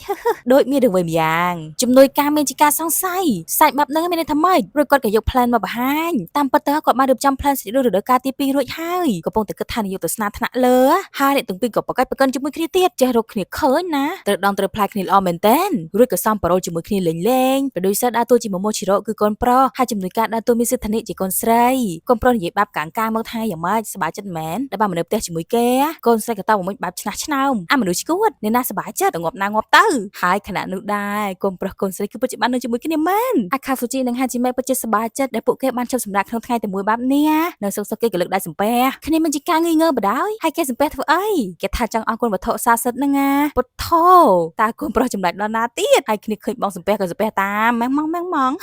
ស្រាប់តែភ្លាមនោះក៏មានអ្នកជួយកណ្ដឹងបន្ទប់ហាជីម៉ែក៏រត់ទៅបើកទ្វារសិនក្លេបមក fan BL ពីអ្នកខាងនេះវិញ producer បានរៀបចំ plan ថានឹងបន្ថែមតួអង្គថ្មីមកទៀតជាតួអង្គនៅក្នុង manga ច្បាប់តាមនឹងឯងជំនួយការបាក់ភ្លេចធំស្មានដឹងហើយថាគាត់ចង់សម្ដៅដល់អ្នកណា producer ថានាងគឺត្រូវហើយតួអង្គថ្មីម្នាក់ទៀតគឺជា Shirosaki គឺជាចៅហ្វាយដែលតឹងរឹងត្រឡប់មកពីសាខានៅក្រៅប្រទេសគេបានតែធ្វើការនៅក្រៅប្រទេសមុននឹងតួអង្គ Mizuta មកធ្វើការនៅក្នុងក្រុមហ៊ុននេះតែមិនស្គាល់គ្នាទេក៏ប៉ុន្តែ Shirosaki និង Momochiro ស្និទ្ធស្នាលនឹងគ្នាណាតែមើលដឹងភ្លាមថា Momochiro និង Mizuta កំពុងតែតាក់ទងគ្នាជំនួយការក៏សួរគាត់បានគិតនៅថាចង់ឲ្យអ្នកណាដើរតួ Shirosaki producer មានអ្នកដែលពេញចិត្តហើយអ្នកដែលស័ក្តិសមបំផុតគ្មានអ្នកណាទេក្រៅពី Haibara ហើយចៃដន្យអីអ្នកដែលមកជិះកណ្ដឹងបន្ទប់ Hajime គឺជា Haibara នឹងឯងសាច់រឿងដែលកញ្ញាពីរនាក់នឹងសម័យជីវិតពិតក៏កំពុងតែដំណើរទៅបាប់នឹងមែនណាគាត់មានធុរៈក្បែរនេះទៅឈឿងយកមកលេងថែមទាំងបានទិញទឹកក្រូចមកផ្ញើដែរទិញមកច្រើនដបណាស់មិនយល់ទឹកក្រូចដូចតែគ្នាសោះហេតុអីក៏សបកវាខ្ចប់ខុសគ្នាណោះតែមិនថាបាប់ណាក៏ខ្ជូតដូច Hajime អញ្ចឹងសរមងគ្រាន់តែចង់សរសើរថាកូនស្រីខ្ជូតសោះអាខាហ្វូជីបានលឺសំឡេងក៏បុកពោះភឹបរត់មកមើលភ្លាមនេះឬគឺជាសត្រូវបេះដូងរបស់គេបានមកប្រជុំមុខគ្នាចំគឺដូចអ្វីដែលគ្រោះម្យ៉ាងនិយាយប្រាប់មែនហើយបារៈពិតជាមានមុនស្នេហ៍ចាញ់ចាំងបានមនុស្សធំគួរចាប់ចិត្តមែនទែនគេក៏ណែនាំខ្លួនឲ្យស្គាល់ទៅណាហើយបារៈក៏ញញឹមរាក់តែមកវិញគាត់ស្មានទុកមុនហើយថាគេពិតជានៅទីនេះមែនអរគុណដែលបានជួយមើលថែហាជីម៉ែមករហូតឬក៏ហុចដៃមកខាងមកដើម្បីចាប់ដៃគ្នាអាកាហ្វូជីក៏ព្រមចាប់នឹងថាមិនអីទេពួកយើងចុះសម្រងនឹងគ្នាខ្លាំងណាស់ហើយបារៈច្បាច់ដៃគេខ្លាំងអាកាហ្វូជីក៏មិនព្រមដែរច្បាច់វិញតែក៏ប្រឹងញញឹមខ្លាំងៗឲ្យគ្នាទៅវិញទៅមកគ្មានអ្នកណាព្រមអ្នកណាទេហើយបារៈថាអាកាហ្វូជីនឹងគាត់ប្រហែលជាចុះសម្រងនឹងគ្នាបានអត់ជាមិនខានគេថាចង់ជួបចង់និយាយជាមួយលោកហើយបារៈយូរមកហើយដូចគ្នានាំគ្នាថយទៅមុខទៅក្រោយច្បាច់ដៃគ្នាឡើងក្រហមញ័រតតាតែកូនស្រីក៏សាច់ហេះសប្បាយចិត្តថាហើយថាអ្នកទាំងពីរចុះសម្រងនឹងគ្នាបានពិតមែនកូនហាត់មើលបរិយាកាសណាក្តៅក៏គុកឆេះលើអីងាកមកកញ្ញាទាំងពីរណាវិញបន្ទាប់ពី producer ប្រាប់ថានឹងឲ្យហើយបារៈដើរតួជា Shirosaki នាងគិតថាដូចជាមិនសូវស៊ីសង្វាក់គ្នាមិនទេព្រោះក្នុងរឿង Shirosaki លួចស្រឡាញ់ Momochiro តែបើធៀបនឹងជីវិតពិតនាងគិតថា Shirosaki មានចិត្តទៅលើ Mizuta ច្រើនជាង producer គិតតាមទៅគឺពិតជាអញ្ចឹងមែនព្រោះជីវិតពិតហើយបារៈស្រឡាញ់នឹងខ្នក់ខ្លាញ់ហើយជាមួយខ្លាំងណាស់តែជំនួយការក៏ហើយទៅអត់ខ្វល់ពីរឿងស៊ីសង្វាក់មិនស៊ីសង្វាក់អីនឹងទៀតទេសំខាន់នាងចូលចិត្តឆាកមួយនៅក្នុងរឿងនេះគឺឆាកដែលតួអង្គ Shirosaki បានតតាំងជាមួយនឹង Mizuta ព្រមទាំងប្រកាសប្រាប់ថាគាត់ចូលចិត្ត Momochiro ខ្លាំងជាង producer ក៏រមួលរំមិចព្រោះចូលចិត្តឆាកនេះដូចគ្នាមិននឹកស្មានថាមនុស្សហំហាន់នឹងតឹងរឹងដូចជា Shirosaki នៅនិយាយពីអារម្មណ៍ខ្លួនអញចេញមកបែបនេះទន្ទឹមនឹងនោះដែរហើយបារៈក៏បានប្រកាសប្រាប់ Akafuji ដូចឆាកនឹងបែបបាត់ថាគាត់ចូលចិត្ត Hajime ខ្លាំងជាង Akafuji ទៀតAkafuji ក៏មិនរៀថយដែរគេក៏ចូលចិត្ត Hajime ជាងអ្វីៗទាំងអស់នៅលើលោកនេះដូច ដូចគ្នាកូនស្រីបានលឺបងនិយាយបែបហ្នឹងហើយមានការរំជើបរំជួលចិត្តក្រៃលែងឈរញញឹមអឹមអៀនដោយត្រូវបានសារភាពស្នេហ៍ម្ដងទៀតអញ្ចឹងណាហើយបារ៉ាឃើញបែបហ្នឹងក៏មិនសូវជាពេញចិត្តទេគេមិននិយាយជាមួយគេបន្តទៀតប្រាប់ឲ្យហើយណាក្តីស្រឡាញ់ដែលគេមានចំពោះហាជីម៉ែវាពិតជារឹងប៉ឹងមិនចាញ់ណាទេអាកាហ្វូជីថាបាននិយាយពីភាពរឹងប៉ឹងគេក៏មិនអន់ដែរហើយមួយពីរនាក់នេះគេធ្វើដើម្បីអីនេះអត់យល់កូនស្រីក៏ហូឈរមើលបងបែបរំភើបអត់ឃើញថាចម្លែកអីមិនតិចហើយបារ៉ាក៏បបួលអស់មកប្រកួតគ្នាគេសួរថាប្រកួតអីពេលនឹងជំនួយការក៏សាកស្នា idea ទៅ producer ថាអាចទៅរួចអត់បើតួអង្គមានការប្រកួតប្រជែងគ្នាដើម្បីដណ្ដើមយកបេះដូងមនុស្សដែលខ្លួនស្រឡាញ់អីអញ្ចឹងណាគាត់ក៏យល់ស្របគួរតែឲ្យប្រកួតអីទៅណោះហើយកាត់មកខាងនេះវិញហើយបារ៉ាបានត្រៀមឧបករណ៍មកស្រេចគឺជាការប្រកួតឆ្លើយសំណួរដើម្បីបង្ហាញថាណាស្គាល់ហាជីម៉េច្បាស់ជាងគេតែធម្មតាពេលប្រកួតក៏ត្រូវតែមានរង្វាន់មែនអត់អញ្ចឹងមិនដែរអ្នកណាឈ្នះអ្នកនោះអាចសុំអ្វីក៏បានពីហាជីម៉េបានម្យ៉ាងឬក៏ងាកមកសួរអូនញញឹមហាជីម៉េយកព្រមមែនអត់កុំសេះក៏ងក់ក្បាលអូខេតើអត់តន់យល់ថាជាស្អីទេតែក៏តាមសិនតើចំណែកអាខាហ្វូជីកំពុងតែមានការព្រួយបារម្ភរង្វាន់នេះមានទាំងសំណាងមានទាំងហានិភ័យវីវហើយគេត្រូវតែយកឈ្នះឲ្យបានត្រូវតែការពារហាជីម៉េពីហៃបារ៉ាឲ្យបានឬគាត់ក៏សុំសួរមុនភាពយន្តដែលហាជីម៉េសម្ដែងនោះគឺរឿង Magical Panic High School ហាជីម៉េបានសម្ដែងជាតួអង្គមួយណាអាខាហ្វូជីក៏ចុចប៊ូតុងឆ្លើយភ្លាមគឺជាតួអង្គវិញ្ញាណនៅក្នុងដងគាត់ក៏សួរមកទៀតកិច្ចសម្ភារនៅក្នុងទស្សនាវដ្តីហាជីម៉េបាននិយាយពីចំណាំអារម្មណ៍ពេលបានសម្ដែងតួអង្គមួយនេះថាយ៉ាងម៉េចខ្លះហើយសម័យខ្លួននៅកំពុងតែអង្គុយនៅកណ្ដាលនឹងក៏ភ្លេចអស់ហើយថាបាននិយាយអីខ្លះតែអាខាហ្វូជីក៏ចង់ចាំច្បាស់កន្លែងដូចថ្ងៃពេលនោះហាជីម៉េបាននិយាយថាជាតួអង្គដែលមិនធ្លាប់បានសម្ដែងតែមានអារម្មណ៍ថាសប្បាយខ្លាំងណាស់ហើយក៏ពិតជាត្រឹមត្រូវហើយបារ៉ាធ្វើមុខស្អុយមិនពេញចិត្តជាខ្លាំងកូនស្រី surprise ខ្លាំងដែរព្រោះខ្លួនឯងបន្តភ្លេចអស់លេងអាខាហ្វូជីក៏សួរវិញជាសំណួរនៅក្នុង social media ម្ចាស់ account មានឈ្មោះថា Hijima មានតំណែងជា manager ហើយ food support ដែល Hijima បានផ្ញើមកឲ្យ Hajime នៅពេលថតរឿងនេះគឺជាអ្វីហើយបារ៉ាចុចប៊ូតុងយ៉ាងលឿនដែរហើយក៏ឆ្លើយបានត្រឹមត្រូវដូចគ្នាកូនស្រីមានជាការ surprise ទៀតហ៎ពួកគេពិតជាអស្ចារ្យមែនតែបងកំពុងតែបញ្ជូនកាសាភ្នែកពិឃាតឲ្យគ្នាទៅវិញទៅមកដូចមានផ្កាភ្លើងបែកព្រាកត្រៀមនឹងដុតកម្លោចគ្នាទៅវិញទៅមកចំណែកអ្នកខាងនេះនាំគ្នាញ៉ាំដំឡូងបំពងចូលចានទី3ហើយក៏នៅតែសំណេះសំណាលជាមួយគ្នាមិនទាន់ចប់ទេណា producer ក៏តាំងចិត្តយ៉ាងមុតមមហ្មងថានឹងថតរដូវកាលទី2ឲ្យបានរួចក៏ចាក់ក្បាច់រាំជាមួយគ្នាបន្តទៀតតើការប្រកួតក៏បានដំណើរទៅយូរហើយដែរម្នាក់ក៏អង្គុយដកដង្ហើមមហប់នៅតែមិនអាចរកអ្នកចាស់អ្នកឈ្នះបានគ្មានអ្នកណាព្រមអ្នកណាសោះស្គាល់ពីហាជីម៉េច្បាស់ជាងម្ចាស់ខ្លួនឯងទៀតហើយបារ៉ាថាបើសិនជានៅតែលេងបែបនឹងបន្តទៀតមិនងាយរកអ្នកឈ្នះឃើញទេបើអញ្ចឹងឲ្យហាជីម៉េដាក់សំណួរឲ្យពួកគេឆ្លើយវិញម្ដងអ្នកណាឆ្លើយបានត្រូវមុនអ្នកនោះជាអ្នកឈ្នះដោយស្វ័យប្រវត្តិមិនដែរអាខាហ្វូជីក៏យល់ស្របសម្រាប់ថាយកតាមនឹងហាជីម៉េក៏អង្គុយរកនឹងសំណួរមិនដឹងសួរពីអីកន្លងមកមិនដែលចោទសួរពីខ្លួនឯងអញ្ចឹងទេតែបងនៅដាក់សម្ពាធញ័រចង់ឆ្លើយសំណួររបស់អូនជាខ្លាំងគ្នាក៏អង្គុយរកនឹកហើយនឹកទៀតទីបំផុតក៏នឹកឃើញសំណួរងាយតានំដែលខ្លួនចូលចិត្តបំផុតគឺជានំអីហើយបារ៉ាចុចប៊ូតុងបានមុនក៏ហឹកហាក់សប្បាយចិត្តជឿជាក់នឹងខ្លួនឯងខ្លាំងនំដែលហាជីម៉េចូលចិត្តគឺជានំខេកក្រូចនោះអីក៏ប៉ុន្តែជាចម្លើយដែលមិនត្រឹមត្រូវអាខាហ្វូជីក៏ចុចប៊ូតុងឆ្លើយបន្តភ្លាមនំដែលហាជីម៉េចូលចិត្តគឺជានំផែផ្លែប៉ោមហើយក៏ត្រឹមត្រូវហើយបារ៉ាមានជាការស្លុតចិត្តជាខ្លាំងស្ទុះមកស៊ូបញ្ជាក់ម្ដងទៀតហាជីម៉េចូលចិត្តនំខេកក្រូចមិនអញ្ចឹងហ៎ដោយទឹកមើលរបស់គាត់នៅពេលនេះគឺពោពេញទៅដោយភាពឈឺចាប់សឹងតែទទួលយកមិនបានដែលហ្គេមមួយនេះគាត់គឺជាអ្នកបរាជ័យមូលហេតុដែលជឿជាក់នឹងចម្លើយខ្លួនឯងយ៉ាងនេះក៏ព្រោះតែការពីតូចដូចដឹងចឹងថាហាជីម៉េល្បីដោយសារតែថតផ្សាយពាណិជ្ជកម្មទឹកក្រូចដែរម្យ៉ាងទៀតពេលដែលពួកគេថតរឿងជាមួយគ្នាគាត់បានទិញនំខេកក្រូចមកឲ្យញ៉ាំហើយហាជីម៉េក៏សរសើរថាឆ្ងាញ់ចូលចិត្តខ្លាំងអីអញ្ចឹងណាក៏ចាំបានច្បាស់មកទល់ឥឡូវនេះឯងក៏ប៉ុន្តែពេលនេះហាជីម៉េបានប្រែប្រួលហើយបានឃើញហាជីម៉េនិងអាខាហ្វូជីញញឹមឲ្យគ្នាទៀតក៏រត់ទៅចាក់ដតចំបេះដូងជ្រិចចាញ់មែនតើអត់មានបន្លយកឈ្នះចិត្តអូនបានទៀតទេហើយបារ៉ាក៏ព្រមចុះចាញ់ត្រឹមនឹងតែក៏មិនព្រមលាថយដែរបន្ទាប់មកក៏ដោះមួកចេញហ្គេមបានបញ្ចប់ហើយព្រមទាំងចាប់ដៃជាមួយអាខាហ្វូជីទៀតគាត់ពិតជាសប្បាយខ្លាំងណាស់ដែលបានមកលេងជាមួយគ្នាណាថាហើយក៏ចាប់ទៀតដៃគេចូលមកចិត្តមុននឹងខ្សឹបប្រាប់ថាតំណែងបងប្រុសដ៏សែនល្អគាត់នឹងមកព្រមលើកអាគេជាដាច់ខាតឆ្លៀតកាងដាក់ទៀតហើយក៏សុំត្រឡប់ទៅវិញអត់នៅរំខានទៀតទេទៅវឹងឧបករណ៍អីក៏អត់យកទៅដែរពួកគេក៏នៅឈុំម៉ងធ្វើមិននឹងរបស់ទាំងនេះទៅគេឆ្ងល់បងប្រុសដ៏សែនល្អហ្នឹងមានន័យថាម៉េចទៅហាជីម៉េថាលោកហើយបារ៉ាចង់ធ្វើជាបងប្រុសយូរមកហើយគេនៅតែមិនយល់ហេតុអីក៏មិនចង់លើកតំណែងនេះឲ្យគេចោតែតែគេអាយុតិចជាងហាជីម៉េទៀតមិនអាចធ្វើជាបងប្រុសបានទេហាជីម៉េមិនយល់ថាហើយបារ៉ាកំពុងតែគិតអីដែររួចអង្គុយសេតព្រោះល្ងាចបាត់ទៅហើយមិនទាន់បានធ្វើអីជាមួយគ្នាផងថ្ងៃនេះមានតែរឿងរញ៉េរញ៉ៃអាខាហ្វូជីតាគេប្រកួតឈ្នះហើយហាជីម៉េអាចធ្វើតាមសំណុំពររបស់គេម្យ៉ាងបានអត់ប្រកាសណាស់ថាកូនស្រីមិនបដិសេធទេរំភើបខ្លាំងចង់ដឹងណាស់ថាគេសំណុំពររឿងអីហើយក៏បងមិនធ្វើឲ្យខកបំណងមែនស្មានរឿងអីសូមឲ្យគ្រាមកជ្រៀងចម្រៀងផ្សាយពាណិជ្ជកម្មទឹកក្រូចឲ្យស្ដាប់ហើយមានតែប្រមាណឃ្លាតែបងនេះត្រៀមផ្លិតត្រៀមប្រាប់មកបករវៃស្រែកគ្រប់ត្រូលហូកកញ្ជ្រៀវដូចបានមកមើល concert លំដាប់ពិភពលោកលំដាប់ចក្រវាលអញ្ចឹងណាច្រៀងចាប់ហើយក៏សរសើរគ្នាមកតែអធិរិទ្ធសម្លេងពេចរួចក៏សូមឲ្យច្រៀងម្ដងទៀតថតវីដេអូទុកមើលចាមកខារ៉ាអូខេច្រៀងតែមួយបទដែលមានតែប្រមាណឃ្លានឹងឯងខណៈដែល producer និងជំនួយការក៏ចេញពីបន្ទប់ចម្រៀងខារ៉ាអូខេដូចគ្នាដោយអារម្មណ៍ខ្សោះព្រោះចង់ជួបម៉ូឈីរ៉ូនិងមីស៊ូធានីខ្លាំងមែនតើនឹកតួអង្គទាំងពីរខ្លាំងតែពេលចេញមកក្រៅចំពេលដែលកុំប្រុសកូនស្រីចេញមកដែរអាខាហ្វូជីក៏សរសើរអូនមិនដាច់ពីមាត់សប្បាយចិត្តមានក្តីសុខសាច់ក៏ខេ fan ខាងនេះក៏គាំងស្ដោកដូចគល់ឈើសឹងតែមិនជឿ ជឿកសាភ្នែកខ្លួនឯងបើដូច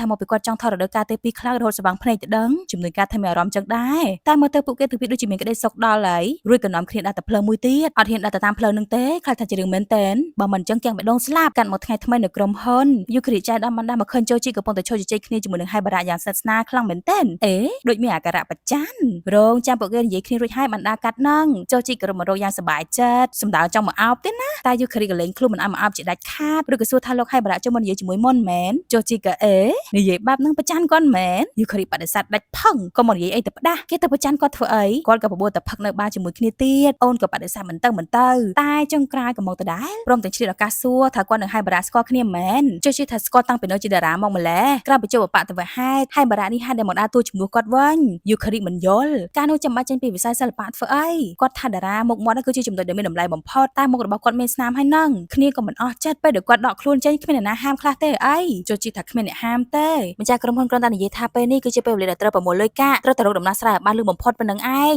គឺជាការរកតួអង្គមកសម្ដែងថ្មីនឹងហើយយូគ្រីខឹងខ្លាំងមែនទែនតែអ្នកឈឺចាប់បំផុតគឺជាគាត់ណាតែពួកគេពិតជាអាត្មានិយមគិតតែពីផលប្រយោជន៍ចូលជីមានជាការរំភើបបើសិនជាអាចគាត់ក៏ចង់ឲ្យយូគ្រីមកធ្វើជា manager របស់គាត់ដែររួយក៏ថើបនៅកណ្ដាលទីសាធារណៈគ្រីឡុងភ័យបោកពោះគាត់ក៏ញាក់ញក់សុំទៅផ្ទះរបស់យូគ្រីដែរគាត់ចង់ទៅដល់ហើយអូនក៏បដិសេធថាទេទៀតដែរទេបានតែមាត់ណាលទ្ធផលគឺមិនមែនមកផ្ទះធម្មតាទៀតដល់ដំណាក់កាលស៊ីជម្រៅហ្មងហើយតាំងមកហួសចិត្តខ្លួនឯងហាត់អីតែតែព្រមគាត់រហូតអញ្ចឹងណោះមិនដែលបដិសេធបានសោះភ្លាមនោះវ៉ាកាបាក៏បានផ្ញើអ៊ីមែលមកចូលជាកសួរថាត្រូវចេញទៅធ្វើការមែនឬថាអត់ទេម្នាក់ហ្នឹងមុននឹងផុសរូបដែលថតជាមួយនឹងអាខាហ្វូជីតែតែផ្ញើអ៊ីមែលមកសុំអនុញ្ញាតសិនឬក៏សុំការប្រឹក្សាសិនអីអញ្ចឹងណាគាត់នឹងនឹកស្មានមកដល់មនុស្សបែបហ្នឹងចេះធ្វើអីមានបែបបត់អញ្ចឹងដែរហ៎មិនគួរឲ្យជឿយូគ្រីក៏ដេញឲ្យគាត់ត្រឡប់ទៅវិញតោះយប់ហើយណានៅដល់ណាទៀតចូលជាក៏ចាប់ផ្ដើមញាក់ញក់បន្តហើយក៏សុំតាក់ទងគ្នាធ្វើជាសង្សារត្រង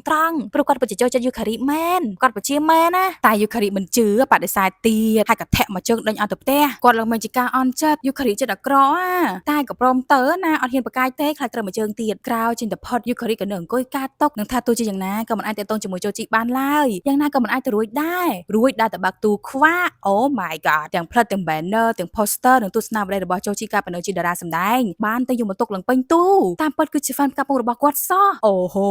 manager fan manager តារា fan តារាកូនពីរនាក់ដូចគ្នាបែបហើយមូលហេតុដែលយូគ្រីមិនព្រមតាក់ទងជាមួយចូលជីក៏ព្រោះតែចម្លើយរបស់គាត់នៅក្នុងទស្សនាវដ្តីមួយដែលបានប្រាប់អ្នកកសែតថាបើសិនជាចង់មានទំនាក់ទំនងស្នេហាជាមួយអ្នកណានឹងធ្វើឲ្យម្នាក់នោះសារភាពមកគាត់មុនដូច្នេះហើយបានជាយូគ្រីមិនសូវជឿសម្ដីរបស់គាត់ទេជឿជាក់ថាមិននិយាយពាក្យនឹងចេញមកដោយងាយៗអញ្ចឹងឡើយហើយគាត់ក៏មិនមែនជំនួសដែលកំសាន្តអញ្ចឹងដែរអូអញ្ចឹងសោះគិតវិញឆ្ងាយដល់ហើយជំរាបបានឃើញរូបថ្មីដែលវ៉ាកាបាបានផុសជាប់ជាមួយនឹង caption នាំភ្លើងដដែលតែលើកនេះស្និទ្ធស្នាលនឹងគ្នាខ្លាំងលើកដើមទៀតស្លុតចិត្តខ្លាំងមែនទែនដល់ថ្នាក់អង្គុយប្រឈរភ្នែកកាំងស្ដោកថែនដូដល់មកចិត្តថាអត់ដឹងខ្លួនទៀតនាងបក់ដៃរវៃនៅខាងមុខដាក់សតេមកវិញហើយក៏មិនឆ្លើយកូនស្រីភ្ញាក់ព្រឹតរហ័សតែតនាងព្រោះខានជួបគ្នាយូរហើយណាហាត់ឲ្យបានជាមកនៅទីនេះអញ្ចឹងថែនដូថានាងមានថតការងារនៅក្នុងស្ទូឌីយោមួយនេះដែរទៅឈៀងមកលេងហ្នឹងណាយើងអញ្ចឹងមានបញ្ហាអីមែនបានធ្វើមកអញ្ចឹងអាចប្រឹក្សាជាមួយបងស្រីម្នាក់នេះបានណាហាក់ជាមិនបណ្ដាអាការនេះទៅទេតែក៏គាត់ថាជារឿងមិត្តភក្តិរបស់មិត្តភក្តិមកតង់ទៀតថាកំពុងតែចូលចិត្តមនុស្សម្នាក់តែម្នាក់នឹងបែរជាតែស្និទ្ធស្នាលជាមួយនឹងអ្នកផ្សេងធ្វើឲ្យគេមានអារម្មណ៍ថាមិនពេញចិត្តតតែសោះនាងថាប៉ុណ្ណឹងមានអីចម្លែកទៅ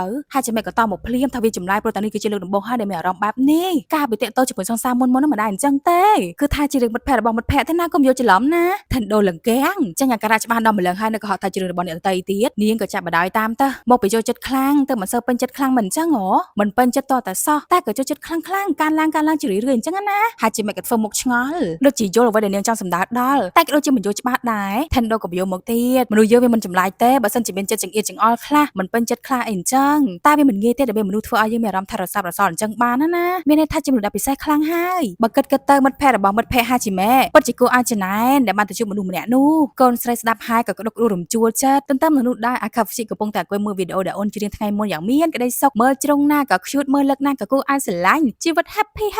តែយូគ្រីក៏ប្រឡែងទៅហាមធំហត់លឿននឹងគេខ្លាំងមែនតើអាខាហ្វស៊ីក៏មិនខឹងតែបើជាញញឹមសប្បាយចិត្តគេយល់តែហាជីម៉ែគួរឲ្យស្រឡាញ់ខ្លាំងដល់ថ្នាក់ប្រឡែងទៅហាមធំមែនអត់យូគ្រីថាមកពីគេនឹងហើយដែលនៅធ្វើខ្លួនឈួតងប់ងល់អញ្ចឹងទេណាអ្នកទាំងពីរគឺជាសង្សារនឹងគ្នាមែនអត់ហ្នឹងអាខាហ្វស៊ីសែនបដៅនិយាយមិនចេញពេលនេះក៏ឆ្ងល់ដូចគ្នាយូគ្រីលង្កាំងអ្នកទាំងពីរមានបញ្ហាអីជាមួយគ្នាមែនគេថាមិនអីទេតាមមើលទៅក្នុងកសាភ្នែករបស់ហាជីម៉ែប្រហែលជាឃើញថាគេគឺជាបរិបទដែល perfect ខ្លាំងណាស់គេមិនចង់ឲ្យហាជីម៉ែត្រូវអស់សង្ឃឹមទើបខំរៀបដឹកសម្ដែងថាជាមនុស្សដែល cool ពូកែ hello តែតែគេគ្រាន់តែជា fan ម្នាក់របស់ហាជីម៉ែណារួចក៏រូតអាវមើលអាវយឺតនៅខាងក្នុងជារូបដ៏ cute របស់ហាជីម៉ែយូគ្រីហត់នឿយជាខ្លាំងបើគេយករឿងអំបីមិញទៅនិយាយជាមួយនឹងហាជីម៉ែឲ្យវា ច្បាស់លាស់វាចាប់បាត់ហើយមនុស្សដូចជាគេទោះបីជាខំរៀបរឿងយ៉ាងណាក៏ដោយថ្ងៃណាមួយច្បាស់ជាបាច់ធ្លាយចេញចរិតពិតមិនខានទេដូច្នេះហើយក៏ប្រាប់ការពិតហ្មងទៅថាគេជំនួសដែរលើលក់ខ្លាំងយ៉ាងណាអាខាហ្វូជីមានជាការងងក់បកាច់បកិនហាន់អាយុខរីចិត្តអាក្រក់ខ្លាំងម្ល៉េះគេស្មានថាមានការណែនាំដែលល្អៗជាងនេះតាយុខរីក៏និយាយមកទៀតក្រាញ់គេរួបរวมភាពក្លាហានសារភាពស្នេហ៍ទៅឲ្យមិនអញ្ចឹងអ្វីដែលចង់និយាយប្រាប់ពេលនេះទោះបីជាគេចាត់ទុកហាជីមេប្រៀបដូចជាព្រះអាទិត្យដែលមិនអាចឆោងចាប់ប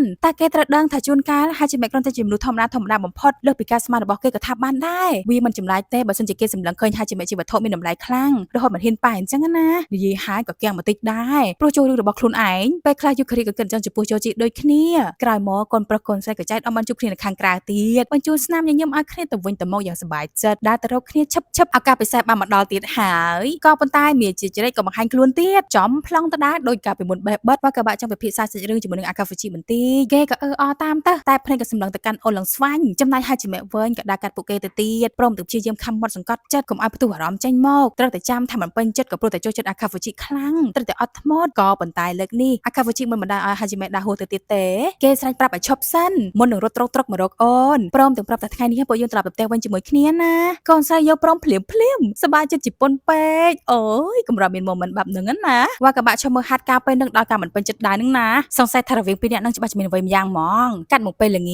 ាចអាខាហ្វូជីចេញពីធ្វើការមុនក៏អង្គុយរងចាំមើលរឿងកំដរទៅណាចូលជីដាំមកឃើញល្មមក៏ចូលមកប្រាប់ថាតារាងការងាររបស់ហាជីមេត្រូវបានផ្លាស់ប្ដូរបន្ទាន់ទម្រាំតែចាប់ការងារប្រហែលជានៅយូរទៀតហាជីមេផ្ដាំគាត់អស់មកប្រាប់ថាត្រឡប់ទៅមុនចោនឹងសុំតោពិតមែនគេថាមិនអីទេប៉ុណ្ណឹងសងភ្លាមនោះចូលជីក៏កលេចឃើញថាគេកំពុងតែអង្គុយមើលរឿងរបស់គាត់នឹងឯងចូលជីក៏សួរលេងថាមើលរឿងរបស់ Kiryu Yuzuru Man គឺជាឈ្មោះចាស់របស់គាត់ក្នុងវិស័យសិល្បៈណាហើយអាកាហ្វូជីក៏មិនដឹងដែរថាជាគាត់នឹងថាយូខារីបានណែនាំឲ្យយកគំរូតាមរៀមច្បងម្នាក់នេះព្រោះគាត់ពូកែខ្លាំងណាស់ហើយយូខារីក៏ជា fan របស់គាត់ផងដែរបែកធ្លាយការពិតបាត់ចូលជីបានដឹងបាបនឹងហើយក៏នៅមិនសុខដែរចេញពីធ្វើការភ្លាមទៅរកដល់ផ្ទះផ្លែឃើញមុខហើយក៏មិនបង្អង់យូរសម្រុកទៅមុខចាប់ថាបចាប់បឺតមុតយ៉ាងកុហកក៏ហើយយូខារីឆ្ងល់ព្យាយាមរើបំរាស់បដិសេធផងអីផងតែចុងក្រោយក៏ដូចដើមចឹងបញ្ចប់ដោយរឿងនៅលើក្រេដដែលចូលជីក៏ជាប្រធានបទសំខាន់មុននឹងអាកាហ្វូជីបានប្រាប់គាត់រឿងមួយយូខារីគឺជា fan របស់ Kiryu Yuzuru Man អត់គ្នាបានលឺបាបនឹងក៏បោកផ្លេចធំភ្ញាក់ផ្អើលជាខ្លាំងមិនទាន់នឹងបានដោះសារអីផងចូលជីក៏លុតផ្លោទៅឆែកឆេរនៅលើតុនៅលើធ្នើបើជា fan man គួរតែមានទស្សនាវដ្តីឬក៏ DVD អីអញ្ចឹងណាយូខារីក៏តែលុតផ្លោមកឈប់បាំងមុខទូហើយធ្វើខ្លួនឡើងគួរឲ្យសង្ស័យចូលជីថានឹងមានរឿងមួយទៀតដែលសង្ស័យយូរមកហើយយូខារីមកពីសាយតាម៉ាក់មែនអត់ឬមួយក៏ជា fan ម្នាក់នោះដែលទិញ postcard របស់គាត់ដល់ទៅ500សន្លឹកដើម្បីបានចាប់ឆ្នោតយកទស្សនាវដ្តីមែនអត់មានន័យថាគាត់ទទួលបានក្តីស្រឡាញ់ពីយូខារីច្រើនខ្លាំងណាស់ពិតជារំភើបខ្លាំងមែនទែន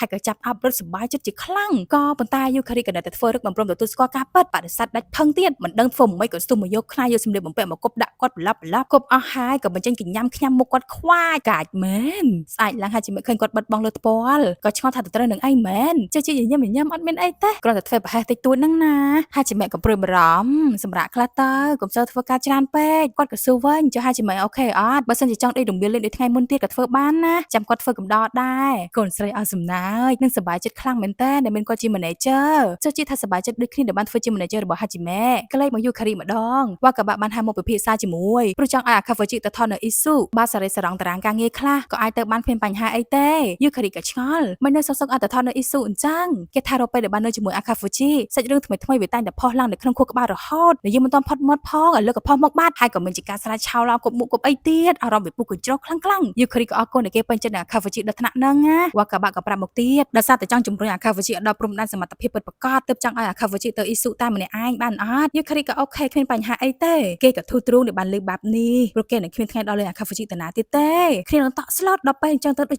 ចម្លែកនិយាយបែបហ្នឹងមានន័យថាមិនចេះលុយគិតអីអត់ណាភាគទី3ទី4ក៏បានបញ្ចប់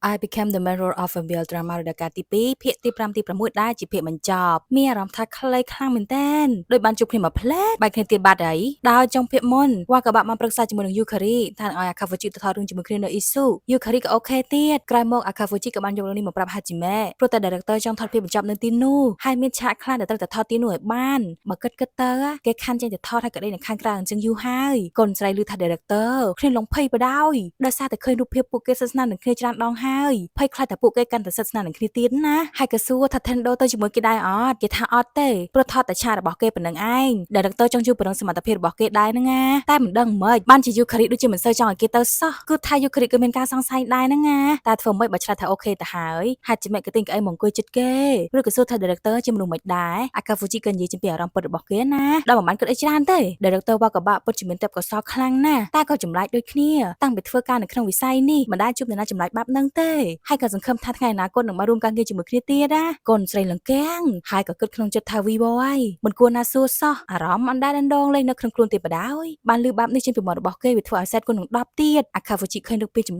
្លែកក៏សួរថាកាត់អីអត់ Hajime ក៏ងាកមកវិញប្រឹងញញឹមទៅគ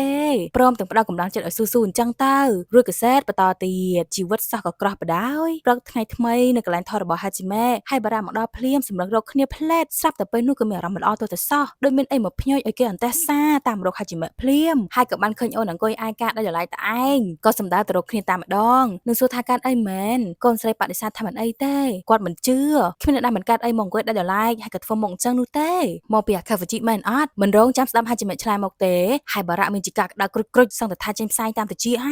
ើយថាជាស្នាដៃរបស់ប៉ែកនឹងមែនគេបានធ្វើអី Hajime ឬអត់ប៉ែកនឹងសម្អាងស្អីបានជាធ្វើដល់ថ្នាក់នេះគាត់នឹងភ្នាល់ដល់កិត្តិយសរបស់ខ្លួនឯងមិនថាប៉ែកនឹងខ្លាំងមកពីណាគាត់នឹងចាត់ការឲ្យបាន Hajime ក៏រំបង្ហាមបើមិនអញ្ចឹងទៅមែនតើណានឹងថាយល់ច្រឡំហើយ Akafuji មិនបានធ្វើអីទេជាខ្លួនគេទៅវិញទេដែលឃើញ Akafuji ទៅស្និទ្ធស្នាលនឹងអ្នកដទៃរហូតមកអង្គុយពិបាកចិត្តអញ្ចឹងណារួចនិយាយប្រាប់ពីហេតុការណ៍ដែលបានឃើញទាំងអស់ឲ្យបារៈស្ដាប់គាត់ក៏ភ្លឺភ្នែកតាមពិតអញ្ចឹងសោះមានន័យថា Hajime ចូលចិត្ត Akafuji ខ្លាំងណាស់កូនស្រីបដិសេធភ្លាមមិនចង់ឲ្យបែកធ្លាយរឿងស្នេហាទៅណាទៀតទេណាហើយអរគុណដែលមកជួបផ្ដល់ការប្រឹក្សាបំរុងនឹងទៅជុំជាមួយអ្នកដទៃហើយបារៈក៏ហៅឲ្យឈប់សិនពេលនេះគាត់នឹកឃើញរឿងល្អៗហើយគាត់គឺជាបងប្រុសរបស់ Hajime ម្នាក់ដែរមិនអញ្ចឹងដូច្នេះហើយផ្ដល់ទូរទស្សន៍នេះគាត់ជាអ្នកចាត់ការចោមិនថាយ៉ាងណាក៏ដោយគាត់ក៏នៅតែជាបងប្រុសដ៏សែនល្អមែនអត់មានជាការច្បាច់ថ្ពាល់លេងទៀតញញឹមសប្បាយចិត្តគិតឃើញវិធីដែលល្អណាចំណែក Akafuji វិញក៏កំពុងតែថតរឿងដូចគ្នាជាឆាកដែលត្រូវបង្ហាញពីអារម្មណ៍ឈឺផ្សាស្រេចធ្ងន់ធ្ងរឈឺចង់ប្រេះទ្រូងខ្ញុំនេះចង់ប្រេះទ្រូងដែរហើយមើលគេធ្វើអូយកុំប្រអើយកុំប្រប្រកាសណាស់ថា director ក្តុកក្តួលរំជើអោរ៉ាជាខ្លាំងរត់មកអោបគ្នាព្រមទាំងស្ញាញ់សរសើរថាធ្វើបានល្អពិតជាអស្ចារ្យពិតជា perfect ខ្លាំងមែនទែនគេក៏អរគុណធំទៅណាស្រាប់តែភ្លាមនោះក៏កលេសទៅឃើញ Hajime ពីចម្ងាយកំពុងតែលួចលបមើលគេពុតតពុទាំងតាមមកដល់ទីនេះទៀតលួចមិនបានឲ្យគេឃើញច្បាស់កន្លែងអញ្ចឹងគេកលេសឃើញហាបានគ្នាក្រាបមុខកែកចំណែក Akafuji វិញកំពុងតែសង្ស័យថាជា Hajime មែនហ៎ Hajime មិនអាចមកទីនេះបានទៅគ្រាន់តែបែកគ្នាមួយថ្ងៃគេដល់ថ្នាក់មកមីមកមើលឃើញនោះបំផន់ភ្នែកអញ្ចឹងផង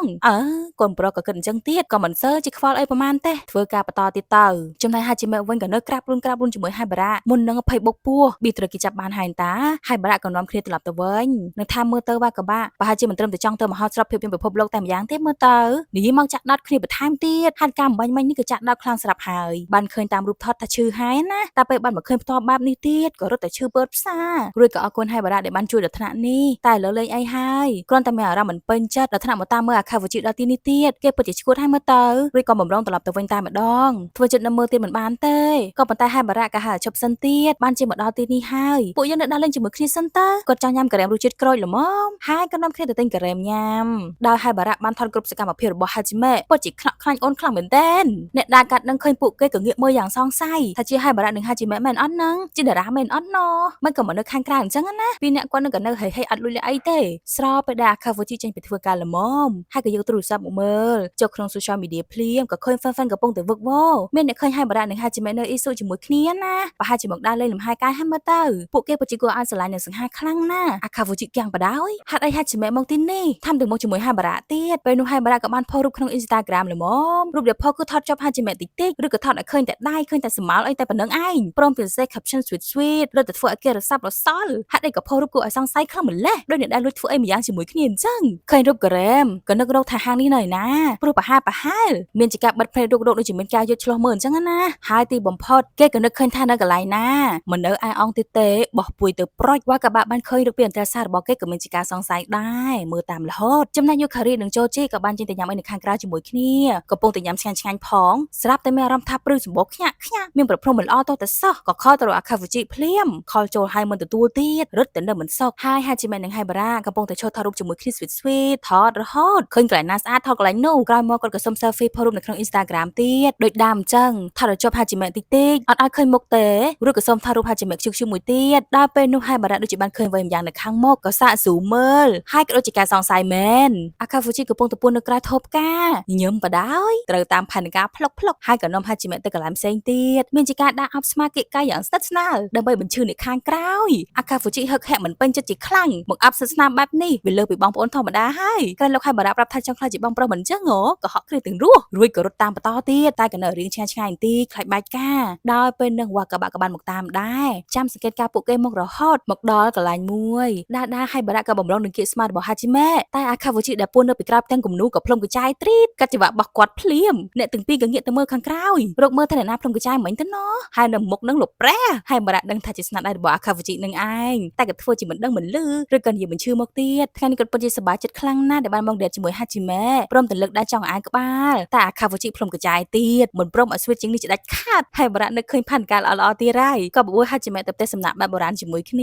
ទៅត្រាំទឹកក្តៅទៅលំហែកាយផងសម្រាប់ផងអីអញ្ចឹងណាអាខាវូជីមានជាការស្លុតចិត្តកាន់តែខ្លាំងទៅផ្ទះសំណាក់មានន័យថាពួកគេត្រូវត្រាំទឹកក្តៅជាមួយគ្នានៅជាមួយគ្នាហើយក៏ដេកជាមួយគ្នាអញ្ចឹងហ៎បំណងចង់ផ្លុំកញ្ចាយទៀតដើម្បីបញ្ឈប់ពួកគេតែកញ្ចាយនឹងផ្លុំលេងលឺបាត់ហើយបែបនេះគឺជាការលួចក្បត់មានអ្នកថ្មីអញ្ចឹងហ៎តែមិនអាចទៅរួចទេហាជីម៉ែនឹងមិនធ្វើបែបនេះដាក់គេជាដាច់ខាតឬមួយក៏ហាជីម៉ែដឹងហើយតែតាមពិតទៅគេគ្មានបទពិសោធន៍រឿងស្នេហាអីទេដូច្នេះហើយក៏ទៅធ្លាក់លងស្នេហ៍លោកហើយបារ៉ាដែលមានមុនស្នាប់បែបមនុស្សធំអញ្ចឹងហ៎មានជាការតុនដៃតុនជើងអស់កម្លាំងលេងថាសែតអើយសែតមិនដឹងថាគួរធ្វើយ៉ាងណាទៀតទេអូព្រះជាម្ចាស់ជួយគិតវែងឆ្ងាយតែឯងពេលនោះវ៉ាកាបាក់ក៏វាយស្មារបស់គេពឹបនឹងប្រាប់ថាបានឃើញហេតុការណ៍ដែលបានកើតឡើងអស់ហើយពេញចិត្តនឹងនិយាយពីដំណើរដើមតងឲ្យគេស្ដាប់អត់អាខាវូជីក៏សម្រេចចិត្តនិយាយប្រាប់ហូហាយទៅមួយសន្ទុះក្រោយមកបញ្ចប់វ៉ាកាបាក់ថារឿងវាអញ្ចឹងសោះដោយសារតែហាជីម៉ែទើបអាខាវូជីអាចសម្ដែងរឿងបានល្អអញ្ចឹងមែនគេថាហាជីម៉ែគឺជាហេតុផលដែលគេមកធ្វើជាតារាសម្ដែងហើយក៏ជាហេតុផលដែលមានជីវិតរស់ផងដែរវ៉ាកាបាក់មានជាការក្តុកក្តួលក្រៃលែងជាសម្ព័ន្ធភាពដែលពិសេសខ្លាំងមែនទែនអាខាវូជីក៏សែតខ្លាំងទៀ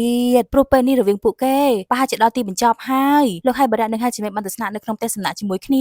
ាតែគេក៏ធ្វើយ៉ាងម៉េចទៅវ៉ាកាបាក់ថាមិនបាច់គិតអីច្រើនពេកទេគេថាមិនឲ្យគិតច្រើនយ៉ាងម៉េចតាមធម្មតាបើនៅផ្ទះសំណាក់បែបបុរាណក៏ត្រូវតែស្លៀកឈុតយូកាតាត្រាំទឹកក្តៅខាងក្រៅជាមួយគ្នា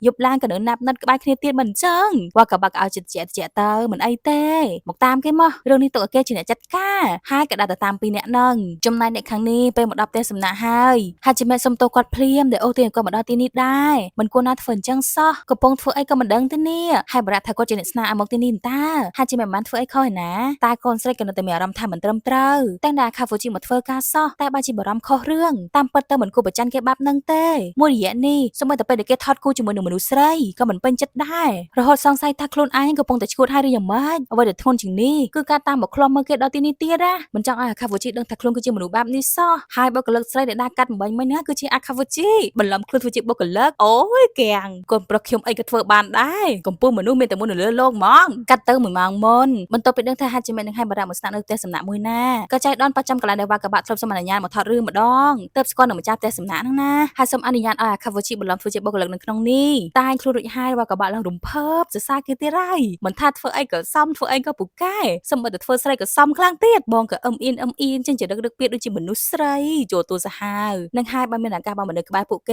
េសសៀលុយមកស្ដាប់ពួកគេនិយាយគ្នាហ្នឹងណាហើយបារ៉ាមើលដឹងទៅជាអាខាវូជីទៀតញញឹមចូលតាមផែនការទៀតហ៎រួចក៏ចាប់ផ្ដើមផែនការបញ្ឈឺគេបន្តចូលមកអោបគេកាយធ្វើខ្លួនញាក់ញញក់ជាមួយនឹងអូនគាត់ថាអស់កម្លាំងខ្លាំងណាដើរលេងរួចទៀតហើយនេះជួយគ្រាទៅក្នុងបន្ទប់បន្តិចមើលអ្នកខាងនេះសឹងតែថាឆេះឈួលចង់ទៅលុតហត់ទៅជ្រៀតជ្រែករូបភាពចាក់ដុតចំកណ្ដាលបេះដូងជ្រុចបាក់ភ្លេងឡើងចង់លៀនអូហូយនៅមិនសុខទេតាមពួកគេទៅទៀតដល់មកបន្ទប់ហើយខំផ្ទៀងតិចស្ដាប់ថាពួកគេបាននិយាយអីខ្លះជាមួយគ្នាស្រាប់តែភ្លាមនោះក៏បានលឺសំឡេងចម្លែករបស់ហាជីម៉ែដែលហាក់បីដូចជាកំពុងតែធ្វើរឿងអីស៊ីជម្រៅអញ្ចឹងហាជីម៉ែក៏ហាមគាត់ថាកុំធ្វើអញ្ចឹងអីត្រង់នឹងអត់បានទេកុំហើយបារ៉ាថាមិនអីទេទុកចិត្តលើគាត់ចោលអាកាវូជីស្លុតចិត្តធ្លាក់ថ្លាំក្តុកទ្រាំលេងបានទៀតហើយបើកទ្វារក្រាស្រែកវាស់តែសុំអនុញ្ញាតបើកទ្វារតែបើកទ្វារហើយហ្នឹងតាមពិតទៅពួកគេគ្រាន់តែអង្គុយលេងហ្គេមតឈើជាមួយគ្នាសោះហាជីម៉ែឃើញវត្តមានរបស់គេហើយលងគាំងសំខាន់តែងខ្លួនធ្វើស្រីឡើងស្អាតទៀតបងក៏គាំងអូនក៏គាំងហេតុការវិវក់សាហាវអូយមើលរឿងនេះហើយមានតែរឿងនឹកស្មានមកដល់កាត់ឡើងប្លែករហូតចំណែកហើយបារ៉ាវិញអង្គុយញញឹមព្រោះដឹងថាមិនយូរមិនឆាប់គេនឹងទ្រាំមិនបានបង្ហាញខ្លួនចេញមកនឹងឯងហាជីម៉ែឲ្យពីគាំងប្រែជាភ័យវិញខ្លាចគេដឹងការពិតថាមកដល់ទីនេះដើម្បីតាមខ្លុំមើលគេជាហេតុធ្វើឲ្យមិនពេញចិត្តអីអញ្ចឹងណារួចក៏រត់ចេញទៅក្រៅប្រុចអាកាវជីរត់តាមញាប់ជើងខ្មាញ់ដែរតែស្បែកជើងដែលពាក់នឹងក៏ពិបាកឈុតក៏មិនសូវជាអំណោយផលទៀតរត់កថេកជើងថាមហាវេទនាហើយក៏តាក់ជើងដួលភេងផ្កាប់មុខហាជីម៉ែឃើញបែបហ្នឹងក៏បកក្រោយមកមើលបងវិញយ៉ាងព្រួយបារម្ភគិតទៅក៏អស់សំណើចពេលនេះពួកយើងដូចជាកំពុងតែធ្វើឆ្លាស់គ្នាអញ្ចឹងព្រោះកាលពីរដូវកាលទី1គេក៏រត់គេចហាជីម៉ែអញ្ចឹង ដែរដោយសារតែហាជីម៉ែត្រឡប់ដល់ផ្ទះហ៎បានដឹងការពិតថាគេគឺជា fan នឹងឯងហើយគ្នាក៏ដួបកាប់មកអញ្ចឹងដូចគ្នាគេនឹកឃើញដែរគេសាច់ហេះហេះក្រៅមកក៏អ៊ីនព្រោះទៅតែនឹកឃើញទៀតថាកំពុងតែតែងខ្លួនធ្វើស្រីមកនឹងនិយាយដល់សារថានេះគឺជាឈុតសម្រាប់ថតភាពយន្តទេពេលដែលគេដើរទៅដើរមកក៏មានអារម្មណ៍ថាដូចជាបានលឺសំឡេងរបស់ហាជីម៉ែទៅបាក់ទ្វារចូលទៅមើលហ្នឹងណាភ័យផ្អើលខ្លាំងមែនតើដែលបានជួបហាជីម៉ែពិតមែនគេនិយាយធ្វើពើកូនស្រីក៏និយាយធ្វើពើមកវិញពេលដែលបានដឹងថាអាកាហ្វូជីមកថតរឿងនៅអ៊ីស៊ូក៏គិតថាល្អដល់ហើយតែមកដល់ទីនេះហ្នឹងណាគេឡើងសប្បាយចិត្តតាមពិតអញ្ចឹងសោះមិនមែនមកដេកជាមួយហៃបារ៉ាដោយការគិតទេរំពេចនោះយូខារីក៏បានខំមកទៀតដើម្បីប្រាប់ថាតារាងការងាររបស់គេមានការផ្លាស់ប្ដូរទៀតហើយដូច្នេះហើយស្អែកនេះគេអាចសម្រាប់បានមួយថ្ងៃតាមពិតទៅជាស្នាដៃរបស់វ៉ាកាបានឹងឯងព្រោះតែក្តុកក្តួលនឹងសម្ព័ន្ធភាពរវាងពួកគេខ្លាំងពេកទៅរកវិធីជួយឲ្យបាននៅជាមួយគ្នាហ្នឹងណាអាកាហ្វូជីក៏ងាកមកប្រាប់ហាជីម៉ែថាស្អែកនេះគេសម្រាប់ឥឡូវក៏ចេញទៅធ្វើការហើយដែរគេទំនេរដល់ហើយនេះអូញញឹមប្រព្រីសប្បាយចិត្តដូចគ្នានឹងប្រាប់ថាចង់ទៅដេតជាមួយគេណាគេក៏អូខេគួរទៅណាណោះហាជីម៉ែថាបើបានជាមកដល់អ៊ីស៊ូហើយកន្លែងដែលគួរទៅគឺជាសមុទ្រនឹងឯងហើយខំរំពឹងថាបរិយាកាសនឹងផ្អែមល្ហែមនៅជាមួយគ្នាយ៉ាងមានក្តីសុខដោយគូស្នេហ៍នឹងគេនឹងឯងតែជាក់ស្ដែងបើជាសោះក៏ក្រោះអត់មានជីជាតិអីបន្តិចហើយក៏ឈរទៅពីរនាក់ឲ្យគាត់ថែមទាំងមានអារម្មណ៍ថាកំពុងតែធ្វើរឿងដែលមិនគួរធ្វើអញ្ចឹងបរិយាកាសតានតឹងពេកកូនស្រីនិយាយឡើងថាថ្ងៃនេះល្ងាចទៅហើយបើរកសកម្មភាពសប្បាយៗធ្វើប្រហែលជាមិនទាន់ពេលទេស្អែកនេះគេឈប់ហើយស្អែកនេះគេឈប់មួយថ្ងៃអញ្ចឹងទៅមុជទឹកមើលផ្កាថ្មមិនដែរគេថាបើធ្វើអញ្ចឹងអាចលេចធ្លោពេកណាអូនមានជាការសេតគិតច្រើនទៀតតែគេនិយាយអញ្ចឹងក៏ត្រូវដែរបុគ្គលិកនៅទីនោះនឹងស្គាល់ពួកគេជាមិនខានពេលនោះនឹងវឹកវរជាមិនខានទេអាកាហ្វូជីជំនួសដែលមកចត់គិតគូរពីរឿងនេះបានវែងឆ្ងាយណាស់ពេលនោះអ្នកទាំងពីរក៏អត់និយាយអីមកទៀតរបៀបថាដឹងនិយាយពីអីណាព្រោះនៅក្នុងចិត្តម្នាក់កំពុងតែមានម៉ូទ័ររៀងខ្លួនអាកាហ្វូជីចង់ទៅសួរពីរឿងរបស់ហៃបារ៉ាបានច្បាស់លាស់ជាងនេះថាវាយ៉ាងម៉េចអត់ប្រកាសចំណែកហាជីម៉ែវិញចង់តែប្រាប់ការពិតថាមកពីបារម្ភរឿងរបស់អាកាហ្វូជីនិង director វ៉ាកាបាក់ខ្លាំងពេកទៅតាមមកដល់ទីនេះហ្នឹងណាអ្នកទាំងពីរបានត្រឹមតែស្រែកធ្ងន់ធ្ងរនៅក្នុងចិត្តអត់ហ៊ាននិយាយអីសោះពេលនោះហៃបារ៉ាក៏បានឆាប់មកប្រាប់ថាគាត់មានការងារបន្ទាន់ត្រូវត្រឡប់ទៅវិញហើយប្រាំបន្ទប់ផ្ទះសំណាក់តាមសប្បាយចុះណាពីបងប្រុសដ៏សែនល្អហាជីម៉ែក៏អរគុណព្រមទាំងផ្ដល់កម្លាំងចិត្តគាត់ទៅវិញទៅគាត់សប្បាយចិត្តជាខ្លាំងដែលទីបំផុតបានខ្លាចជាបងប្រុសដ៏សែនល្អមែនតើហើយដាអូវលីត្រឡប់ទៅវិញម្នាក់ឯងទៅចំណែកកូនវិញនាំគ្នាដើររហូតមិនងងឹតក៏នៅតែធ្វើខ្លួនមិនត្រូវចង់និយាយដល់មិនទៅលងញ័រតែគ្មានអ្នកណាខ្លះហានិយាយមកមុនសោះបានត្រឹមតែនិយាយប្រឡប់រឿងទូទៅអញ្ចឹងណាកូនស្រីក៏ថាមិនងងឹតបាត់ហើយបានអញ្ចឹងទៅផ្ទះសំណាក់តែម្ដងអត់គេក៏អូខេអីអូនបបួលបងមុនទៀតពេលមកដល់ក៏ឃើញថាមានកម្រាលពូកតែមួយទៀតណាអាកាហ្វូជីក៏ឈោកាំងបដ យហាជីម៉េក៏លេចតែឃើញណូតនៅលើតុដើរទៅមើលភ្លាមគឺជាណូតរបស់ហៃបារ៉ាបានសរសេរប្រាប់ថាគាត់បានត្រៀមកម្រាលពូករួចហើយពីបងប្រុសដ៏សែនល្អទៀតគឺថាគាត់ក៏ជួយជំរុញគ្នាដែរនឹងណាអាកាហ្វូជីថាប្រហែលជាបុគ្គលិកផ្លេចក្រាកម្រាលមួយទៀតទៅដឹងបើអញ្ចឹងគេទៅយកមួយទៀតសិនកូនស្រីស្ទុះមកខាត់គេមិនអោយទៅព្រមទាំងចាប់ទាញបងផ្ដួលនៅលើកម្រាលហើយក៏ឡើងមកទ្រពពីលើមានសង្សារលើពេកត្រូវតែចាប់ផ្ដើមបាក់ឆាកមុនខ្លួនឯងអញ្ចឹងហើយដោយការកើតអញ្ចឹងបងដេកភ័យអត់ហ៊ានកម្រាលតាណាទេហាជីម៉េក៏សួរថាពួកយើងកំពុងតែតាក់ទងគ្នាមែនអត់កន្លងមកមានអារម្មណ៍ថាមិនសប្បាយចិត្តតទៅសោះរួចក៏ងើបចេញទៅអង្គុយមកខាងទិសវិញអាកាហ្វូជីក៏ងើបមកសួរភ្លាមហេតុអីគិតបែបនេះអញ្ចឹងកូនស្រីថាគេគឺជាតារាល្បីជាតារាដែលរះថ្មីដែលទទួលបានការគាំទ្រច្រើនទើបសង្ស័យថាអាកាហ្វូជីពិតជាមានក្តីសុខមែនអត់ដែលមកនៅជាមួយគ្នាបែបនេះតែនៅពួកយើងតាក់ទងគ្នាយូរមកហើយតែសម្ព័ន្ធភាពដូចជាមិនទៅមុខសោះមានតែខ្លួនម្នាក់តែដឹងដែលគិតថាចង់ឲ្យរវាងពួកយើងសិក្សានឹងគ្នាជាងនេះណាហើយក៏ដាច់ចិត្តងាកមកប្រាប់ការពិតមូលហេតុដែលមកដល់អ៊ីស៊ូក៏ព្រោះតែព្រួយបារម្ភរឿងរបស់អាកាហ្វូជីនិង director វ៉ាកាបាហ្នឹងណាមិនត្រឹមតែ director ប៉ុណ្ណោះទេសូម្បីតែពេលដែលអាកាហ្វូជីសម្ដែងរឿងជាមួយតួអង្គស្រីក៏មិនពេញចិត្តដែរតែនៅដឹងថាជារឿងការងារសោះណាពិតជាស្អប់ខ្លួនឯងណាដែលមិនអាចបែងចែករវាងរឿងផ្ទាល់ខ្លួននិងរឿងការងារបានអាកាហ្វូជីមានជាការស្ប្រាយខ្លាំងមែនទែនអ្វីដែលហាជីមែននិយាយមកគេពិតជាសប្បាយចិត្តខ្លាំងណាស់បើហាជីមែនបើកចិត្តនិយាយការពិតហើយគេក៏ចង់ប្រាប់ឲ្យបានដឹងដូចគ្នាតាមពិតទៅគេមិនចេះហាលទឹកទេទៅពេលដែលហាជីមែននិយាយដល់រឿងមុជទឹកគេធ្វើខ្លួនរអាក់រអួលហើយក៏និយាយបែបនឹងចេញទៅការហាលទឹករបស់គេពិតជាអន់ខ្លាំងណាស់បើទៅមើលនឹងខ្លាចជាចំណុចចាប់អារម្មណ៍របស់អ្នកដទៃជាមិនខានហើយរឿងដែលលាក់បាំងក៏មិនមែនមានតែប៉ុណ្្នឹងដែរគេគ្មានបទពិសោធន៍រឿងស្នេហាតទៅសោះអន់ជាងហាជីមែនឆ្ងាយណាស់ដូច្នេះហើយវាធ្វើឲ្យគេខ្លាចជាមនុស្សដែលប្រកែកប្រច័ណ្ឌខ្លាំងនិងគិតច្រើនរឿងសង្សារចាស់របស់ហាជីមែនដែរនិយាយតាមត្រង់ចុះគេគិតច្រើនរឿងរបស់លោកហៃបារ៉ាមករហូតដូចគ្នាមូលហេតុដែលបន្លំខ្លួនធ្វើជាបុគ្គលិកទីនេះគឺដើម្បីតាមស៊ើបរឿងរបស់អ្នកទាំងពីរនឹងហើយនៅមានរឿងរបស់គ្រូមីយ៉ាដែរហាជីមែនហៅតែតកោរបស់គេហៅតែអាកាហ្វូជ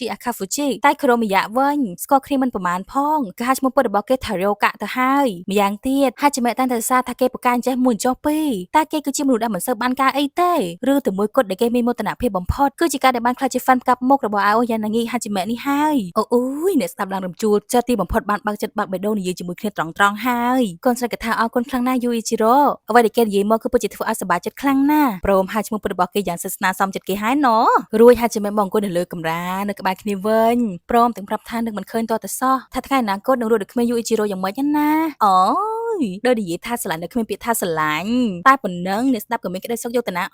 អារម្មណ៍មកហើយបរិយាកាសក៏រ៉ូមែនទិកទីបំផុតអ្នកទាំងពីរក៏ធ្វើតាមសម្លេងបេះដូងរៀងៗខ្លួនអោនចូលមកថាបគ្នាយ៉ាងផ្អែមល្ហែមដល់ពេលដែលត្រូវបោះជំហានទៅមួយដំណាក់កាលទៀតហើយលើកនេះទៅមែនទេណាអត់មានអ្នកណាស្លន់ទៀតទេចូលរួមអបអរសាទរពេលនេះកូនប្រុសអាចយកជំនឿចិត្តខ្លួនឯងបានហើយ unboxing បានជោគជ័យបរិយាកាសព្រឹកថ្ងៃថ្មីឡើងស្រស់បំព្រងហ្មងណាដេកអប់គ្នាល្មួតទឹកមុខម្នាក់ៗឡើងស្រស់ថ្លាតម្រាំតែមានថ្ងៃនេះណាលោកអើយលោកម្ដាយសែនតឹងទ្រូងមុននឹងនាំគ្នាត្រឡប់ទៅវិញក៏ឈៀងចូលទិញវត្ថុអនុស្សាវរីយ៍សិនហើយចាំមែឃើញបតាំងសោឡើងខ្ជូតក៏សម្រាប់ចិត្តថាទិញបតាំងសោកផលទៅណាហើយចាំមែក៏ថាមានរបស់ម្យ៉ាងចង់ឲ្យគេដែរកាត់មកថ្ងៃថ្មីមួយទៀតអាកាហ្វជីចេញពីធ្វើការកម្រងអូនដល់ផ្ទះភ្លាមហើយរបស់ដែលហាច់ចាំមែបានឲ្យគឺជាកូនសោបន្ទប់មករកពេលណាក៏បានពេលមកដល់ក៏មិនចាំបាច់ជួយកណ្ដឹងមុននំហត់ទៀតហើយគ្រាន់តែលឺសំឡេងបើកទ្វារកូនស្រីក៏រត់មកស្វាគមន៍ដោយស្នាមញញឹមពព្រាយអាកាហ្វជីក៏លើកដៃស្ទាបបេះដូងធូរទ្រូងដែលវានៅដំណើរការធម្មតាព្រោះរំភើបខ្លាំងពេកហ្នឹងណាហើយចាំមែថាគេនឹងមិនទាន់ស៊ាំទៀតគេថាជាតិនេះប្រហែលជាមិនអាចស៊ាំនឹងរឿងបែបនេះបានទេដោយសារតែហាច់ចាំមែញញឹមស្រស់ស្អាតខ្លាំងពេកគេបាត់ហត់អស់លេងនឹងបានទិញអីមកញ៉ាំជាមួយគ្នាផងដែរតាំងពីយប់បើកចិត្តបើកបេះដូងនោះមកអ្នកទាំងពីរក៏មានភាពផ្អាំល្ហែមជាមួយគ្នាជាងមុនដោយគូសង្សារដតីអញ្ចឹងទៅក្រោយមក producer បានហៅពួកគេឲ្យមកជួបដើម្បីប្រាប់ដំណឹងល្អគឺរឿង BL រដូវកាលទី2របស់ពួកគេទទួលបានការ confirm ពីថ្នាក់លើហើយអបអរសាទរទីបំផុតការសមាសម័យរបស់គាត់ក៏មានអ្នកមើលឃើញហើយក្នុងរដូវកាលនេះមានតួអង្គថ្មីមកបន្ថែមទៀតដើម្បីឲ្យសាច់រឿងគាត់តែមានភាពវឹកវររំជើបរំជួលគឺជាតួអង្គ Shirosaki គាត់បានទៅសួរនាំលោកហៃបារៈឲ្យមកសម្ដែងតួអង្គនេះកំពុងតែរងចាំការ confirm មកដែរតួអង្គមួយនេះនឹងមកពង្រួមសម្ព័ន្ធភាពរវាង Momojiro និង Mizutani អីអញ្ចឹងកូនទាំងពីរបានដឹងថាជាហៃបារៈក៏រត់តែរំភើបខ្លាំងដែរណា manager ទាំងពីរមិនចង់រំខានការពិភាក្សារបស់ពួកគេទេក៏នាំគ្នាចេញមកចាំនៅខាងក្រៅវិញចូលជីថាមើលទៅពីអ្នកនោះដូចជាអូខេខ្លាំងណាស់យើងឃើញថាបើសិនជាអាកាហ្វូជីមានក្តីសុខគេក៏សប្បាយចិត្តដែរចូលជីមានជាការចិញ្ចឹមរឹកញាក់មកទៀតហ่ะគាត់ក៏ចង់មានក្តីសុខអញ្ចឹងដែរអូនក៏ធ្វើរឹកងាកចេញធ្វើដូចជាធុញទ្រាន់តែប៉ុណ្្នឹងអៀនសឹងស្លាប់ចូលជីក៏មានជាការងងគាត់ខំធ្វើម្ហូបដែលចូលចិត្តឲ្យញ៉ាំរាល់ថ្ងៃណាហេតុអីមកធ្វើដាក់គ្នាបែបនេះយូឃើញថាមួយអាទិត្យយ៉ាងហោចណាស់ក៏មករកគ្នាតែ2ថ្ងៃបានហើយអូយនៅមាត់រឹងទៀតខំទប់អារម្មណ៍ខំធ្វើមុខស្មា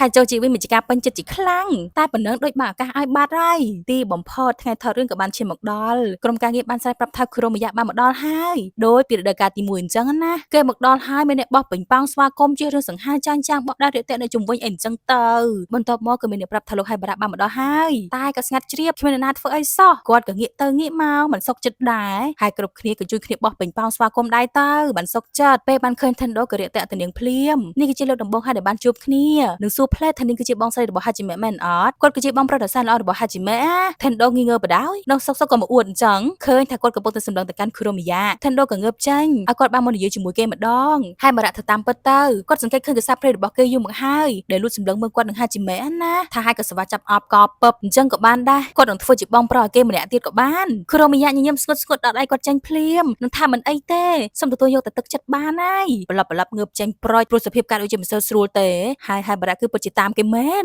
មានជាការខ្នក់ខ្លាញ់ចាប់លើគេបោះឡានធ្វើដូច Hajime អញ្ចឹងណា Oh my god គ្រោមរយៈនៅអត់បានទេរត់គេចរុយគាត់ក៏រត់តាមមិនឲ្យរួចខ្លួនទេការថតរបស់គូតួអាយក៏បានចាប់ផ្ដើមហើយផ្ដើមដល់ឆាកថើបទៀតលើកនេះឲ្យមានអ្នកណាភ័យឲ្យមានអ្នកណាស្លន់បពោដូចការមុនទៀតទេអោនជើងមកថើបយ៉ាងរលូនមានជាការស៊ីសង្វាក់គ្នាខ្លាំងមែនតើឥឡូវគេធ្វើមួយគ្នាឡើងស៊ាំហើយ